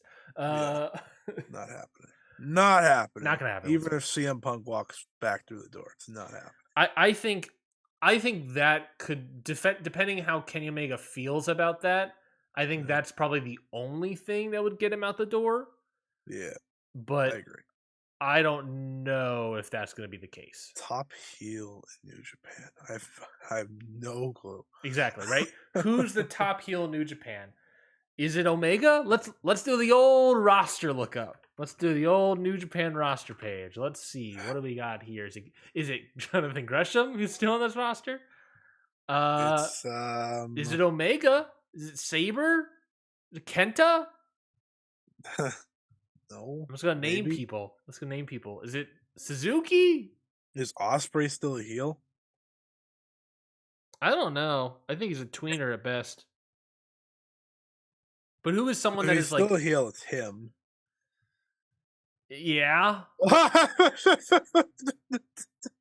That's a torture, baby. Oh, my apologies. It's evil. They've been the top heels since they showed up. That's correct. No one hates them more than everybody.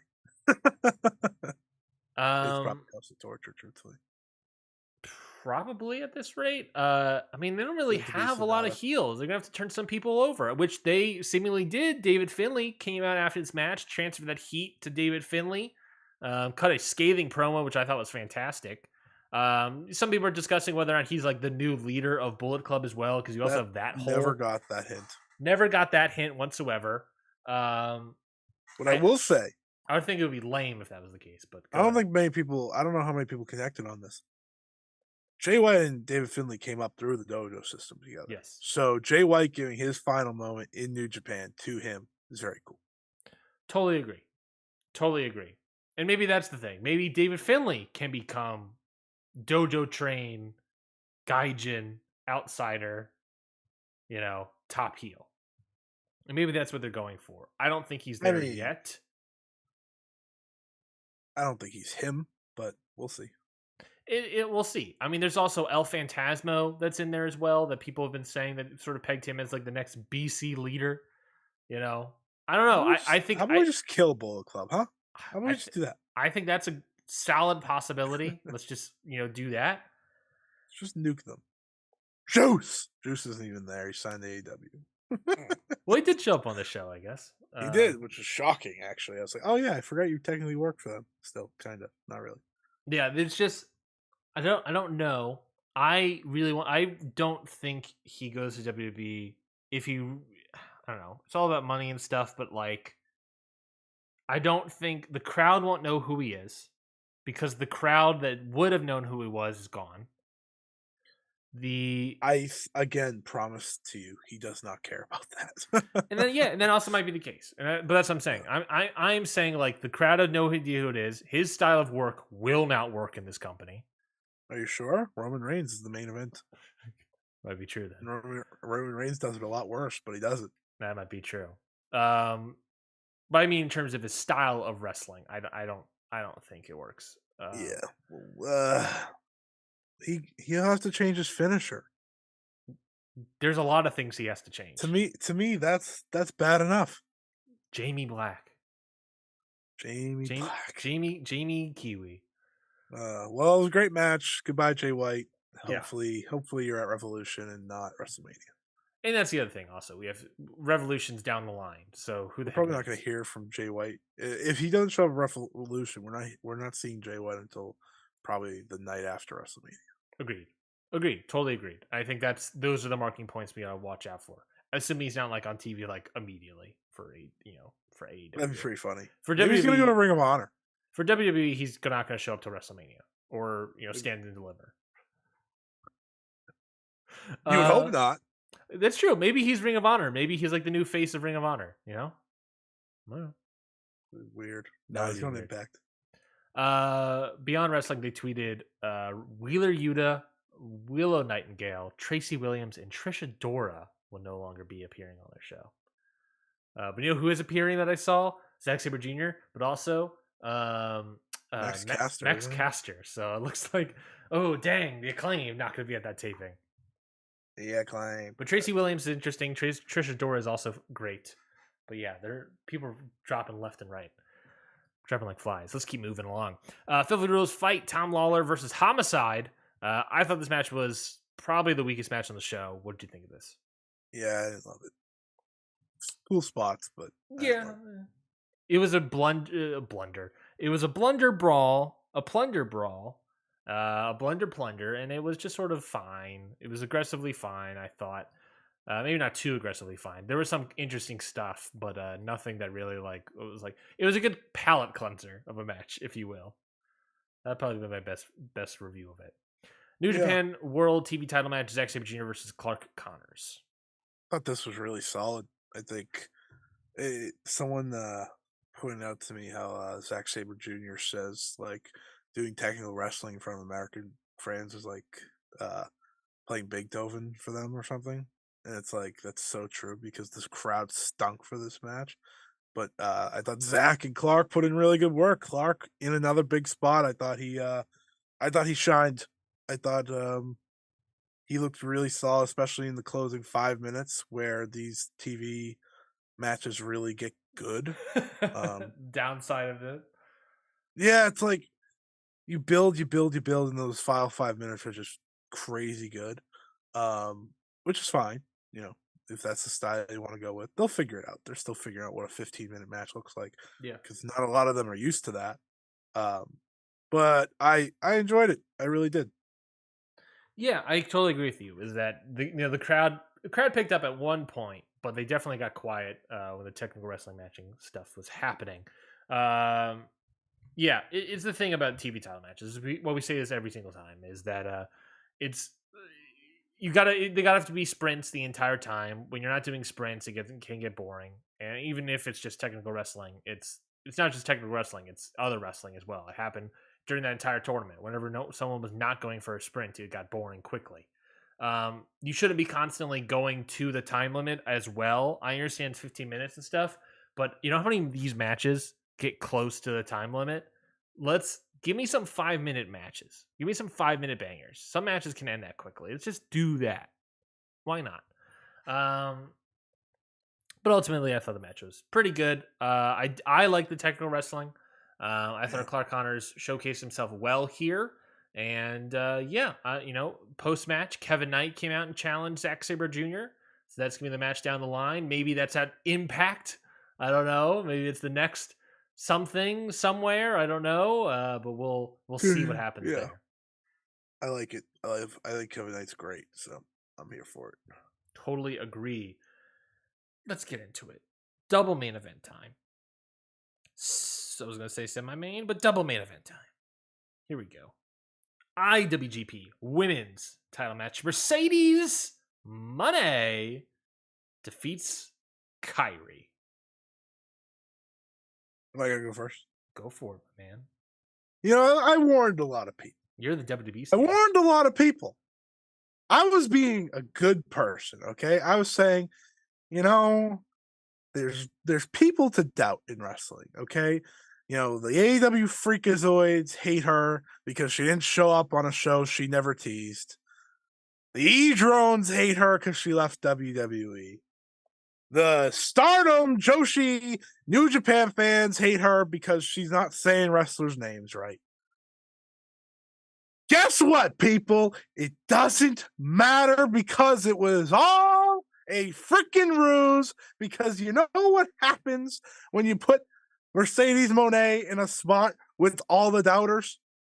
She delivers. That's what happens when you are a star, people. When you are a super star. I warn people. Now I'm going to take my victory laps for the next week, 2 weeks, 3 weeks, months. I don't care. I am taking victory laps because guess what, folks? Mercedes Moné is money. Absolute freaking money. She walks out respecting, paying tribute to Hana Kimura, and 1, holy shit, I almost lost it. I was not ready. 2, a lot of people were shut up instantly. When you go out of your way to pay that respect in your first match in New Japan with all the eyes on this show, that does something for a lot of fans. And then the bell rang. And what they went on to do was to have a great match. They worked it perfectly. They had Mercedes Moné as the heel and Kairi as the babyface in terms of the match setup, in the match build. Because what is Kairi great at? Being that underdog. What is Mercedes great at? Being that bitch. All right? Sorry, Jade Cargill, but you're long gone from being that bitch. Mercedes Moné, you know, she checked off a lot of boxes, I think, that she's been waiting to do in this one match. One, just being in New Japan / Stardom, wrestling for the IWGP World Champion, having a great match with Kairi, someone who she only wrestled once, going through a table like this. This is a legitimate thing that I had a chuckle at, because I was like, no one had more difficulties in their WWE run than Mercedes Moné did with those goddamn tables. They just never broke correctly for that poor woman. Yeah. So when that happened, I was like, boom, another check. And ultimately, what she did was she hit her finisher that people were like, oh, well, she can't hit it, then it's not good. Not only did she hit it clean. She got a great cover on there. It was perfect. This match was everything I wanted to be and more. And I am going to be perfectly honest with everybody. One, this is the best match someone ever had walking out of WWE. I'll tell you that right now. I tweeted it this morning after I watched the match. I tweeted out saying there was no stink. There's a tints of a stink. There's some things, there's like some things that she does that's like very WWE, but it's like pales in comparison to her being a fantastic wrestler and her getting a lot of it off and having a great match and really killing it out there. It is just, I put it, I try to really figure this out in my brain. And I think I set it on par with the Sasha Banks Bianca Belair match from WrestleMania 2019, I think it was 2020, whatever it was. It was on par with that match and how much I loved in this match. She was great. She killed it. I felt like I was watching Sasha and Bayley again because for me, there was an emotional investment in here for me because I feel like I had to be like the one that was like, Mercedes gonna be fine. It's gonna be fine. It's gonna be fine. And the more interviews came out, the more things happened. People were like, "It's not gonna be fine. She's talking too much." Greatest. She's getting eyes on the product. That's her fucking job. I know, but people lost it over when she called Julia Julian and all that stuff. Like there was just stuff. She kept working the people, right? She kept working the people. So there was something just sort of like the moment, the match itself, it was fantastic. Like they should both be so proud. Kyrie went out there, she killed it. That's the interesting part to this. Like Kyrie had this humongous shadow over her, obviously heading into this match, and she killed it. I freaking love this match. It will be one of my favorites, if not my favorite of the year, because of that personal investment that I had. It's going to go down that way. Mercedes Moné, she's fantastic. Kyrie's fantastic. Mercedes Moné is IWGP Women's Champion. What a weird reality. Yeah. This is one of, if not my favorite of the year so far because of that, just how much I'm in it. And now I can retire soon because that match with Mayu is coming soon, I think. I thought it was, what was also great about it is like the story of the match was very simple in the sense of, not just like, her coming out in the Hana Kimura tribute gear that was almost like a sheer replica of what Hana once wore. Yeah. And then, slowly like, throughout the match, shedding more and more of that gear off in various ways. But it was also sort of like the meta story of like her like shedding a lot of that ring rust off and her getting more and more. And like, she came out, had like a simple wrestling, exchange and stuff like that. Crowd was super hot, by the way. I was going to make a complaint about the stream earlier where like I couldn't hear anything about the crowd. Heard this crowd. Cannot believe what it could have actually sounded like with better audio. But I thought that New Japan audio. What's that? It had actual New Japan audio. An actual New Japan audio. It sounded like a clap crowd out there. But I thought this match, I thought they killed it. But with the meta story there is like her shedding her old WWE rust and going into like, this is my next chapter. This is what I'm presenting. She had great stuff. Turned, healed up in the match, which I thought was very good.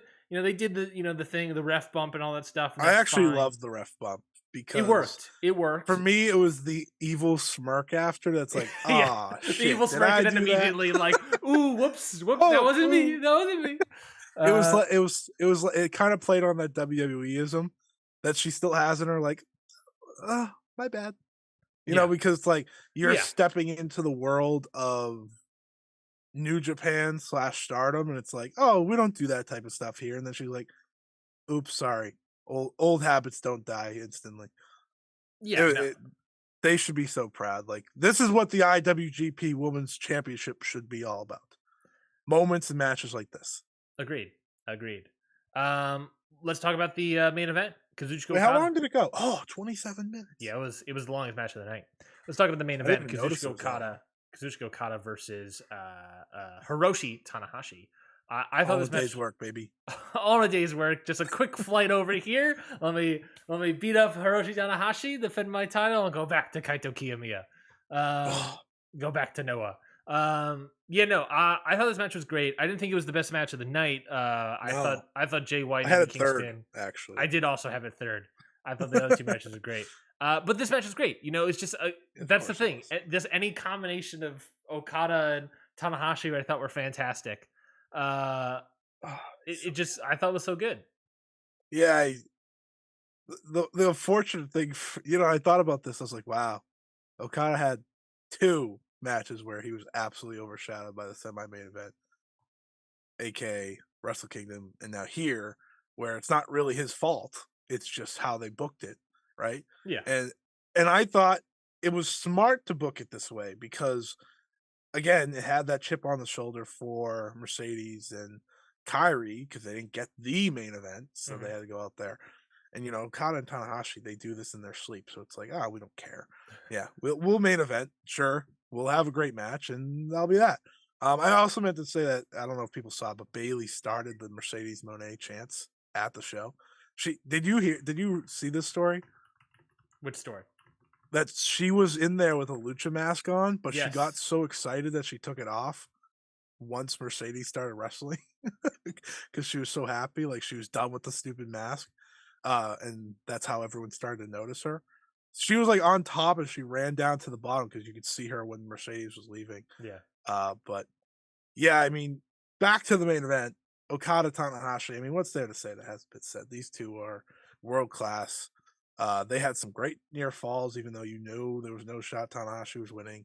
There was this great like aspect to it where Okada was kind of like almost holding back in a lot of ways because it's like I don't want to put the old man, old Yeller down. I think that's what Riccaboni said. It was a great reference. It's like I don't want to take him out to the pasture yet. And Tanahashi almost made him pay. He had a great high fly flow to the outside. They, we know that their best matches are behind them in terms of their rivalry, and that's just because of what their rivalry is more than anything else. But I'll never say no to seeing these two face off. Totally agree. I thought this was good. And the shape of New Japan, the shape of Japanese wrestling, we're moving all over the place. We got new strong champion, new IWGP Women's Champion, still the same New Japan champion. All Japan changed 2 titles last night. I don't know if you caught that at all. Oh, I sure did. Did you watch the matches? Not yet. I haven't watched them either yet. Great. Yeah, there was WWE, New Japan, All Japan. Dragon Gate had a solid show. I heard also as well. Yeah, it was like I'm going down the checklist. I was like, I don't know how people watch on multiple screens. I don't get it. I can barely watch on one screen. I can't watch everything. Well, some people were like, "Yeah, I'm watching All Japan and New Japan at the same time." I was like, "How? Yeah, how? How do you appreciate them at the same time?" But this show is great. Also, ending the show with Kazuchika Okada and Mercedes Moné in the middle of the ring. Yeah, what a scene. Yeah. Well, we got that quote unquote dream team, right? But then you also have Okada asking Tanahashi let's reunite the dream team and go for the IWGP tag titles, which I thought was interesting. Poor Goto and Poor Goto and Yoshihashi. They're like, shit. Why us? I think that'll be the anniversary match. The Goto anniversary match? No. The New Japan anniversary main event. Oh, okay, maybe. There's also a Hiroki. I don't know if because they're not doing Okada and Hiromu. So no. But I did see that. That's probable. I can see that happening. I did see they're also doing a Hiroki Goto 20th anniversary event. They are. I saw that on the calendar. Too. He's probably going to lose that too. Poor man. Poor guy. But yeah, no. I thought that was pretty good. Let's move on over. Speaking of the world of Japan, since we weren't able to watch All Japan last night, let's talk about and preview the upcoming Noah show, Keiji Muto's. Well, hold on. Let me get the full goddamn card. Let me get the full goddamn name on Noah show here. We got Noah's Keiji Muto Grand Final Pro Wrestling Last, in quotes, Love, which I'll always love the last is in quotes. my favorite part about all of this is that the last is in quotes, last quote unquote love holdout event taking place this Tuesday in the Tokyo Dome. I believe no, you can still get tickets. Tickets are still available online. I was gonna say sold out, but it looks like tickets are still available. But it's in the Tokyo Dome. Cheering is welcome. I assume we have the Let's potential. go. I assume there's. I don't know for sure if the crowd, the crowd will be able to be more. They'll be able to have more people in attendance because of COVID compliance stuff. I know there was still part of that with last weekend shows, the Battle Noah shows. So I don't know if that is the case, but there's the potential, I guess, to say that this would be like the biggest Tokyo Dome attendance in years. I guess that's the potential. Yeah, it's gonna be bigger than bigger than Wrestle Kingdom. It'll be the biggest this year for Tokyo Dome. But we got a lot of great stuff here that I'm very excited about. You and I sort of talked about this off mic, I believe, at one point. So I'm very excited about this. So we'll just quickly go through each match, just giving quick maybe thoughts of everything, but then we'll really dive into it later. But I can't believe Keiji was tired. yeah, you want to speak on Keiji Muto's quote unquote last match, last love? He's my last love. Oh man, it's gonna be emotional. I'm already gonna give 5 stars. Oh, there we go. Already, he already. The thing with Keiji Muto is that people can hate him all they want. He's a master of this business. I don't give a shit what anyone says. 60 years old. This dude has all the accolades. Has pretty much everything you can ask for, right? But you know what he also has? He has everyone wanting to see this show because he is a even better booker than he is a wrestler. So this is the Keiji Muto. Hey, look at me. I had that dog in me one more time show. I'm very upset that he's retired, but at the same time, he can barely move. So it's probably a good idea.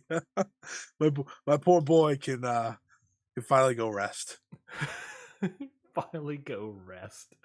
Yeah. I am excited. I am intrigued. I cannot wait. And we talked about this card before, but we'll go through it now. Every match, honestly, looking pretty good. There are a couple things where I'm like, I don't know about this one, but there's everything that I think has at least an interesting aspect to it. So starting off, we have the starting tag match, but they now could be a title match if they wanted to. But it's Masaki Amiya and Daki Inaba versus Yoshiki Inamura and Yasutaka Yano, which I think is one of the Young Lions, if I'm not mistaken. Yeah, no, he's not he's Young Lion-ish kind of He's thing. a young Noah. Yeah. So nice young Arc. Young Arc, my apologies. Yeah, so solid, I think solid little tag match here. They could make it a title match if they wanted to, but I don't think they will. But looks interesting. Unnecessary match. Unnecessary match. What why is this on here? It's the first match. You got to start off. This is the one match that I look at. I'm like, this has no place on this card. If it was a title match, it would have more of a place. But then they would have to put it down on the card. Yeah, whatever. Who cares? Then they have the Tokyo Joshi Pro match that sort of like showcase here. 8-woman tag team match. Yuka Sakazaki, Miya Yamashita, Shoko Nakajima, and Rika Tatsumi versus Mizuki, Maki Ito, Mika Watanabe, and Yuki Arai. I'm going to say it's pronounced. You've been following more of Tokyo Joshi lately, of course, as the Joshi stan, Joshi drone that you are. What do you think about this match?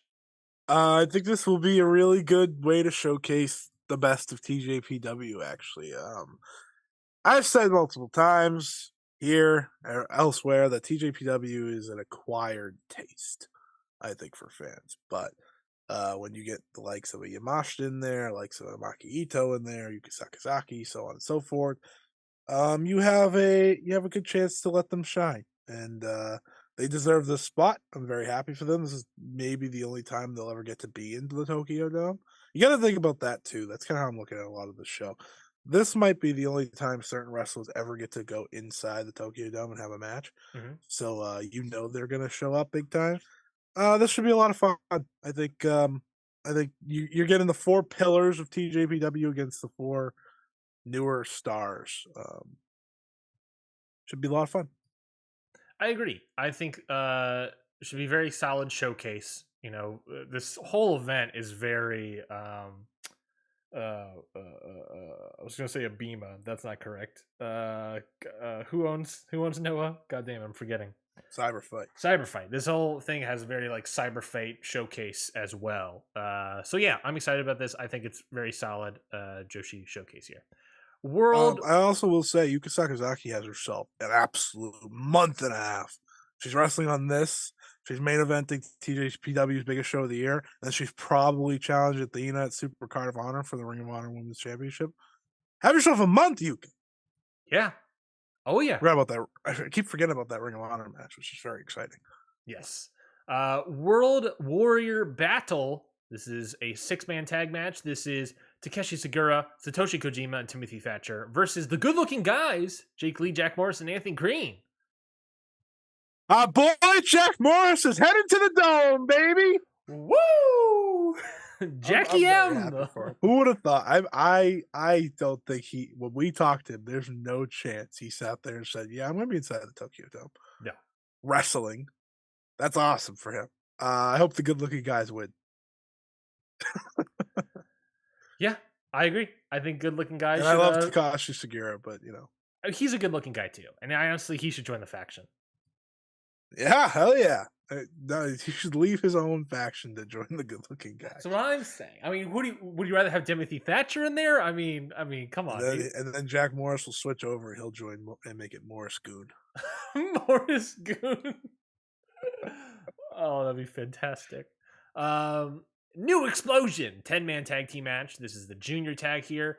Yoshinari Ogawa, Aita, Hayata, Chris Ridgway, and Daga. Even though now that I think about it, Chris Ridgway and Ogawa are now feuding. Now that I think about it, all teaming up against Tsuchikoge,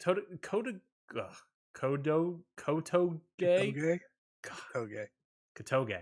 Thank you. It's those damn juniors in Noah. They always get the people. Yohei, Saiki Yoshioka, Alejandro, and Junta Miyawaki.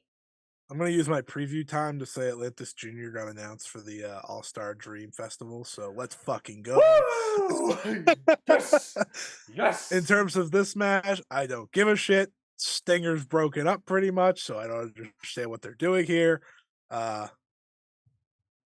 Yeah, Ryan's very happy about Atlantis Jr. Atlantis Jr. might be Ryan's favorite wrestler. I love Atlantis Jr.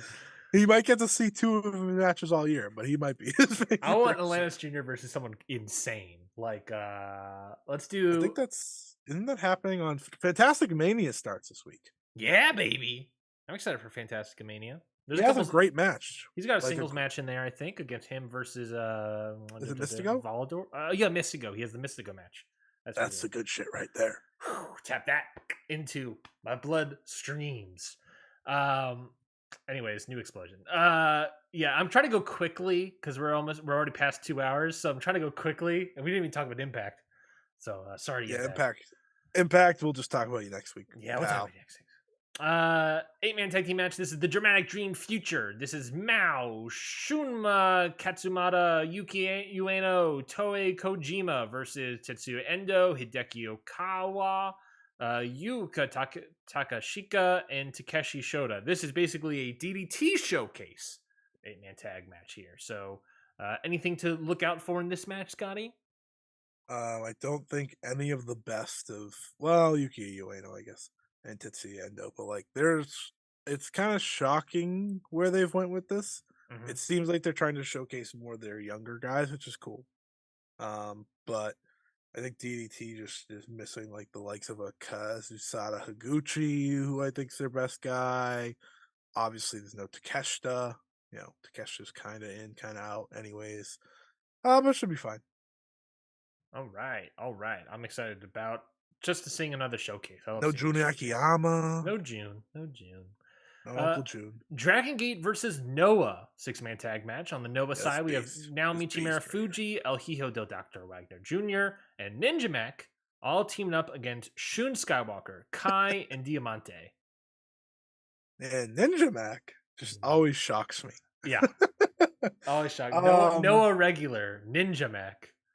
Dragon Gate should win. Dragon Gate's just... No way Dragon Gate's going to win on the show. Are you kidding me? Yeah, they should, though, because they're an actual faction, too. That's true. That is true. That is Z-Brats. That's not just like 3 Gate guys thrown together. And Shun's like their guy. He's their world champion. So again, another reason they should win. Ninja Mac's there for a reason. I was about to say, but Ninja Mac is there, so you know he's got to win. Yeah. This should be really good. I think a lot of people will watch the Dragon Gate guys and walk away as fans, especially Mr. Skywalker. I agree. Shun Skywalker, he's my favorite in Dragon Gate at the moment. Shun Skywalker might be the best heel in wrestling in terms of like the way he wrestles. So yeah, totally agree. All Japan versus Noah. Noah's side, we have Kano, Manabu Soya, and Katsuhiko Nakajima all teaming up against Suwama, Yuma Aoyagi, and Kento Miyahara. It's been well not documented, Miyahara and Nakajima. I feel like the amount of coverage it's gotten since then, and it's almost become the story of this match, I feel like at some point they got together and they're making a story out of this, and they've got past their old school feud. But still excited. The story of that, they're going to kick the hell out of each other. I'm still excited for that. I will say that it is worth noting that there are 2 X's in the Champion Carnival this year. Ooh. They left 2 spots open, 1 per block. Ninja Mac. So maybe if they Nakajima wanted to jump in, or Kano, it's not like they're busy in Noah. This match should be great. This should be the best undercard match on the show. I think I agree.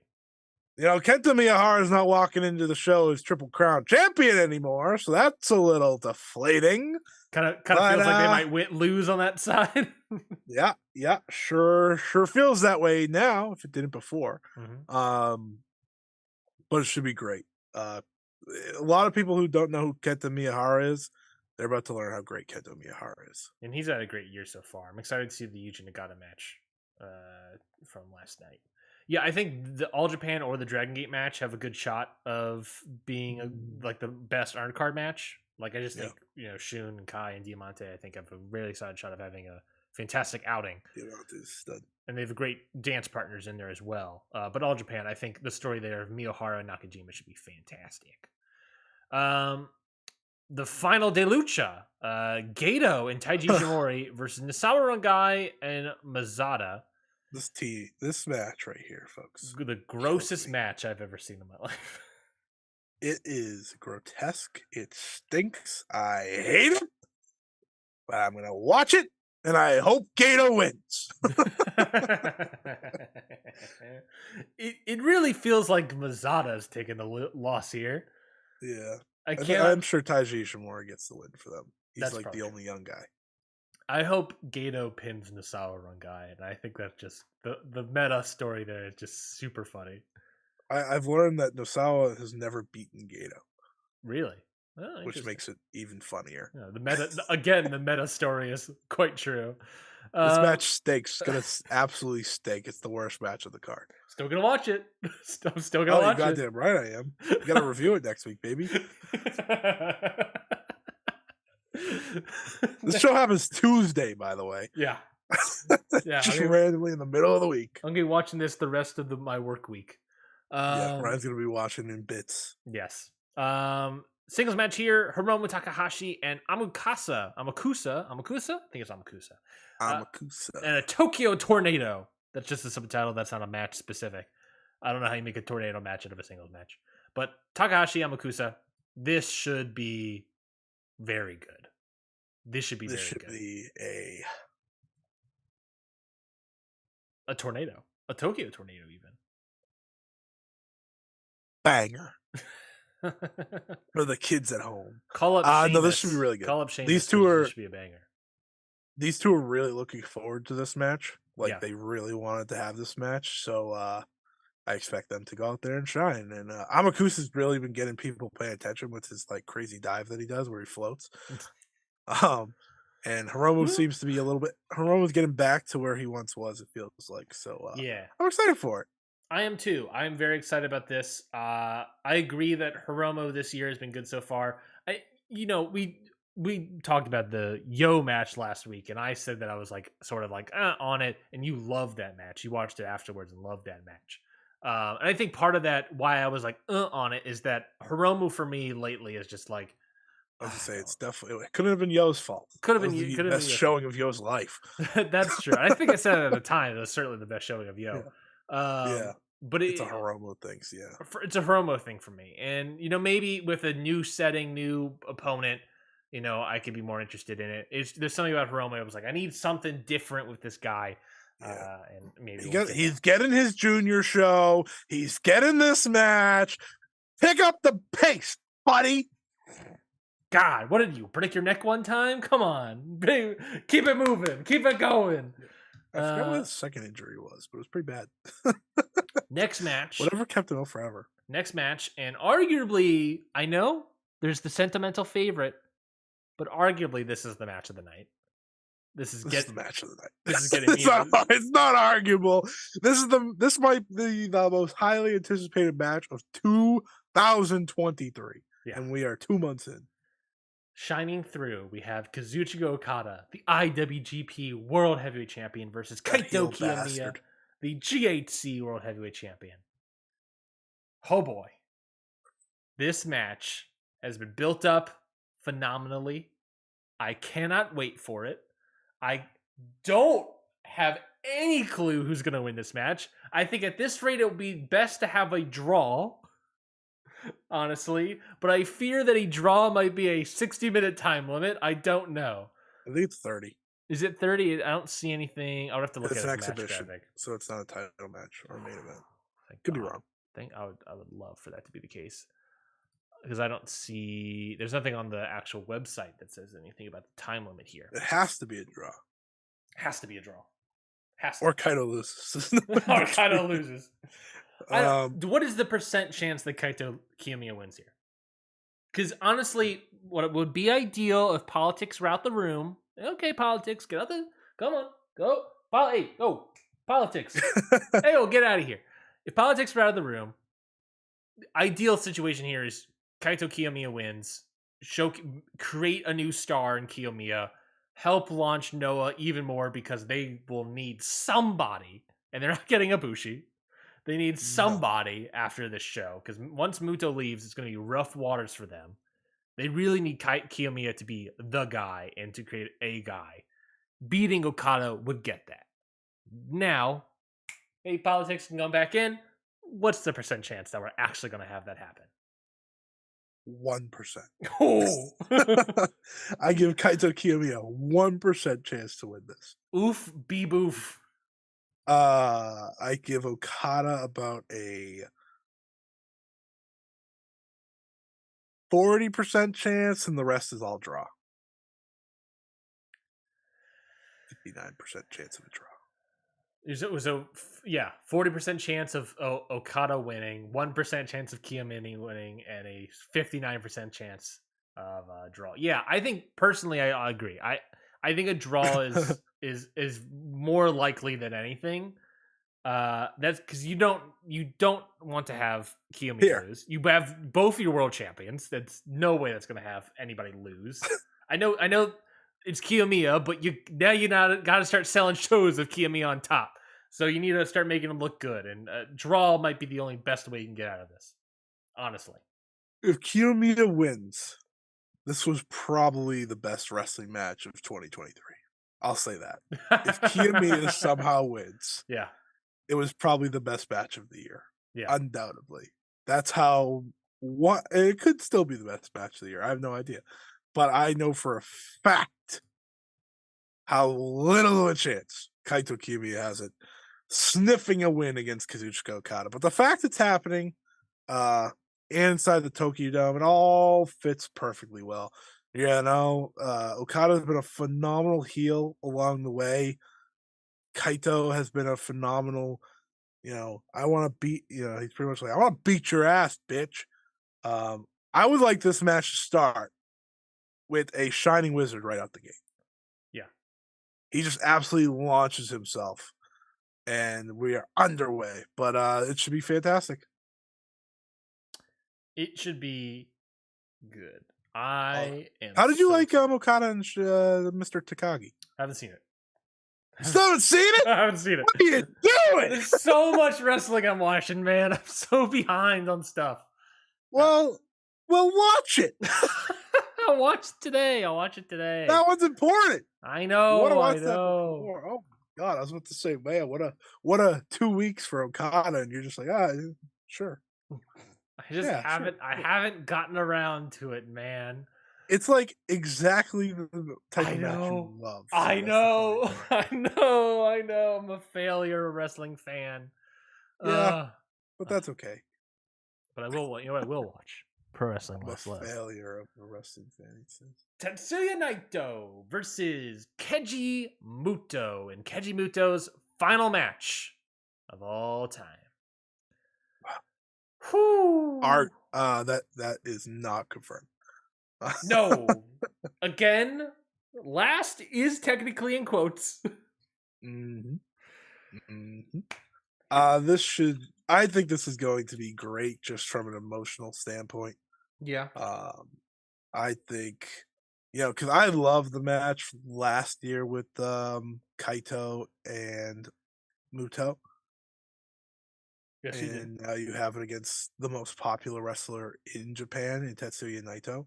Yeah. Naito has one of my favorite quotes is that Naito said, "I don't want this to be a great match. I want to embarrass this man like he did to me 11 years ago." Yeah. I want to watch. That's a match I want to watch before I watch this one. Yeah.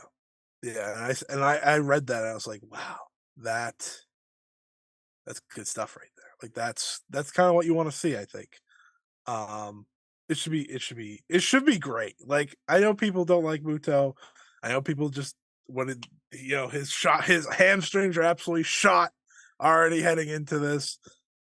He's pulling out that moonsault, folks. I don't know what to tell you guys. This guy has put it all out there for his final match. The fact he has to retire probably kills him enough. So he's gonna turn back the clock, do or die. He doesn't care. I am here for it. A legend ends his career in the main event inside the Tokyo Dome. Yeah, ultimately, this match is one of those matches where it doesn't ultimately matter how great it is, right? It's it could be shite, it could be match of the year contender. It doesn't really matter because it's less about the match, more about the moment that we're watching the wrestling in. That being said, I don't think the match is going to be like fantastic. I don't. I'm not just saying I don't think it's. I don't want a great match. Yeah, Naito. I don't think you're gonna get a great match out of Keiji Muto at this point.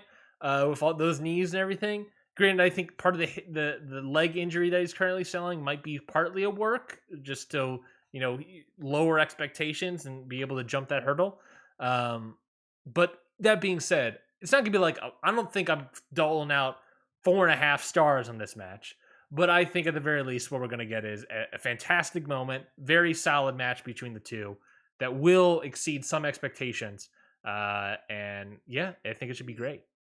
If you remember the Ric Great Flair match that I had to suffer through, personally, some people enjoyed it, but my point is that some people enjoyed it so much that they called it one of the best matches of the year. It was fucking awful. It was dog shit, terrible. And Keiji Muto is going to put on a better performance than that. I'll tell you that. Yeah. Well, he's not going to fake a heart attack, is he? I hope not. He doesn't have that background, so I doubt it. Yeah. But his leg explodes. For me, the pomp and circumstance of it all, the celebration, I'm sure before the match, where I'm sure he's gonna get like a bunch of stuff, and his family's gonna come in. They've been showing interviews from his family throughout the week, which has been really cool. I think that for me, it's gonna be like that Ric Flair match was for a lot of people, and that I'm just gonna get lost in the moment. I'm going to love every second of it. It is a spectacle at the very highest degree. That's what this match is. Yeah, no, I totally agree. This is 100% going to be a spectacle. It should be fantastic. What a way to throw it all off for old Muto man. And yeah, no, it should be good. And he's 100% going to hit a moonsault, and he'll, as soon as he hits the mat, his legs will explode. And that's it. And that's it for Keiji Muto. What? You asked me about Kaido. What's the chances Keiji Muto wins this match? Oh, 50-50 maybe. I've heard thoughts that like maybe part of the reason he's selling the leg injury so much is that if he loses, he doesn't look as bad because his legs hurt. You know. So I think it's possible. It's Naito, so I think it's a good chance. I don't know. I wouldn't say 50-50. I'd say maybe 60-40 Naito. That'd probably be my guess. But it's Keiji Muto. You never know, my guy. You never freaking know. I never doubt my king. I'll just say that. I never doubt my king. If he's walking away as the if he's walking away with the champ, then we not the champ, but the winner. This was Keiji Muto's retirement show down to a freaking T, baby. I don't know. There's always an outside shot that I think there's a 2% chance that Keiji Muto will somehow find a way to walk out of the show as champion. I think there's a 2% chance that at some point he challenges Kaito Kiyomiya immediately, beats him, and then walks out as champion. I think it's a better shot of him beating Kaito Kiyomiya to that show than Kiyomiya beating Okada. He's gonna walk out there and he's going to stack Okada and Kaito. That's what he's actually gonna do, and it's gonna be great. That's it for us at Ring Post Radio. Thank you everybody for listening. Thank you everybody for joining in to us. Thank you everybody for watching this live stream. We greatly appreciate it. Scotty, before we go, anything to plug? Follow me. What was that? Was that you falling down a hill? I was thinking, yeah, I smashed my head. It hurts. Follow me at Scotty Wrestling on Twitter. Yeah, that's it. All right, we'll do that. What's your match of the week? Oh shit, I have no idea. What Perfect. did I enjoy this week? The bit we do every week. The man has no idea. Oh, Miyu Yamashita and Yuki Rai versus Moka Miyamoto and Aja Kong, baby! In the year of 2023, Aja Kong's dropping idols on their freaking heads. It was great. Are you excited about Aja Kong coming to the States? Hell yeah, I am. I'm more upset that I can't see her. Yeah. Because I don't have the funds to send it to California, but it should be great. You can follow me on Twitter at Ryan Knightsey, follow the host show at Count Out Pod, subscribe to the show Ring Post Radio wherever you listen to your podcasting devices. We would greatly appreciate it. And if you can leave a 5-star review, we would also greatly appreciate it on wherever reviews are had. Maybe we'll shout you out. Who knows? My match of the week, because I'm not watching Shingo versus Okada for whatever reason, I did watch a match from 1993. What?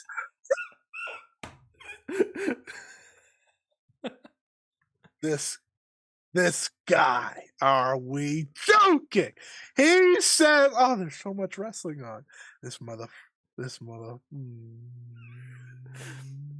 Literally a day or two after, like in the actual real world, a day or two after the Memphis Vince McMahon promo stuff is happening in not Mid-South, but in USWA and Memphis.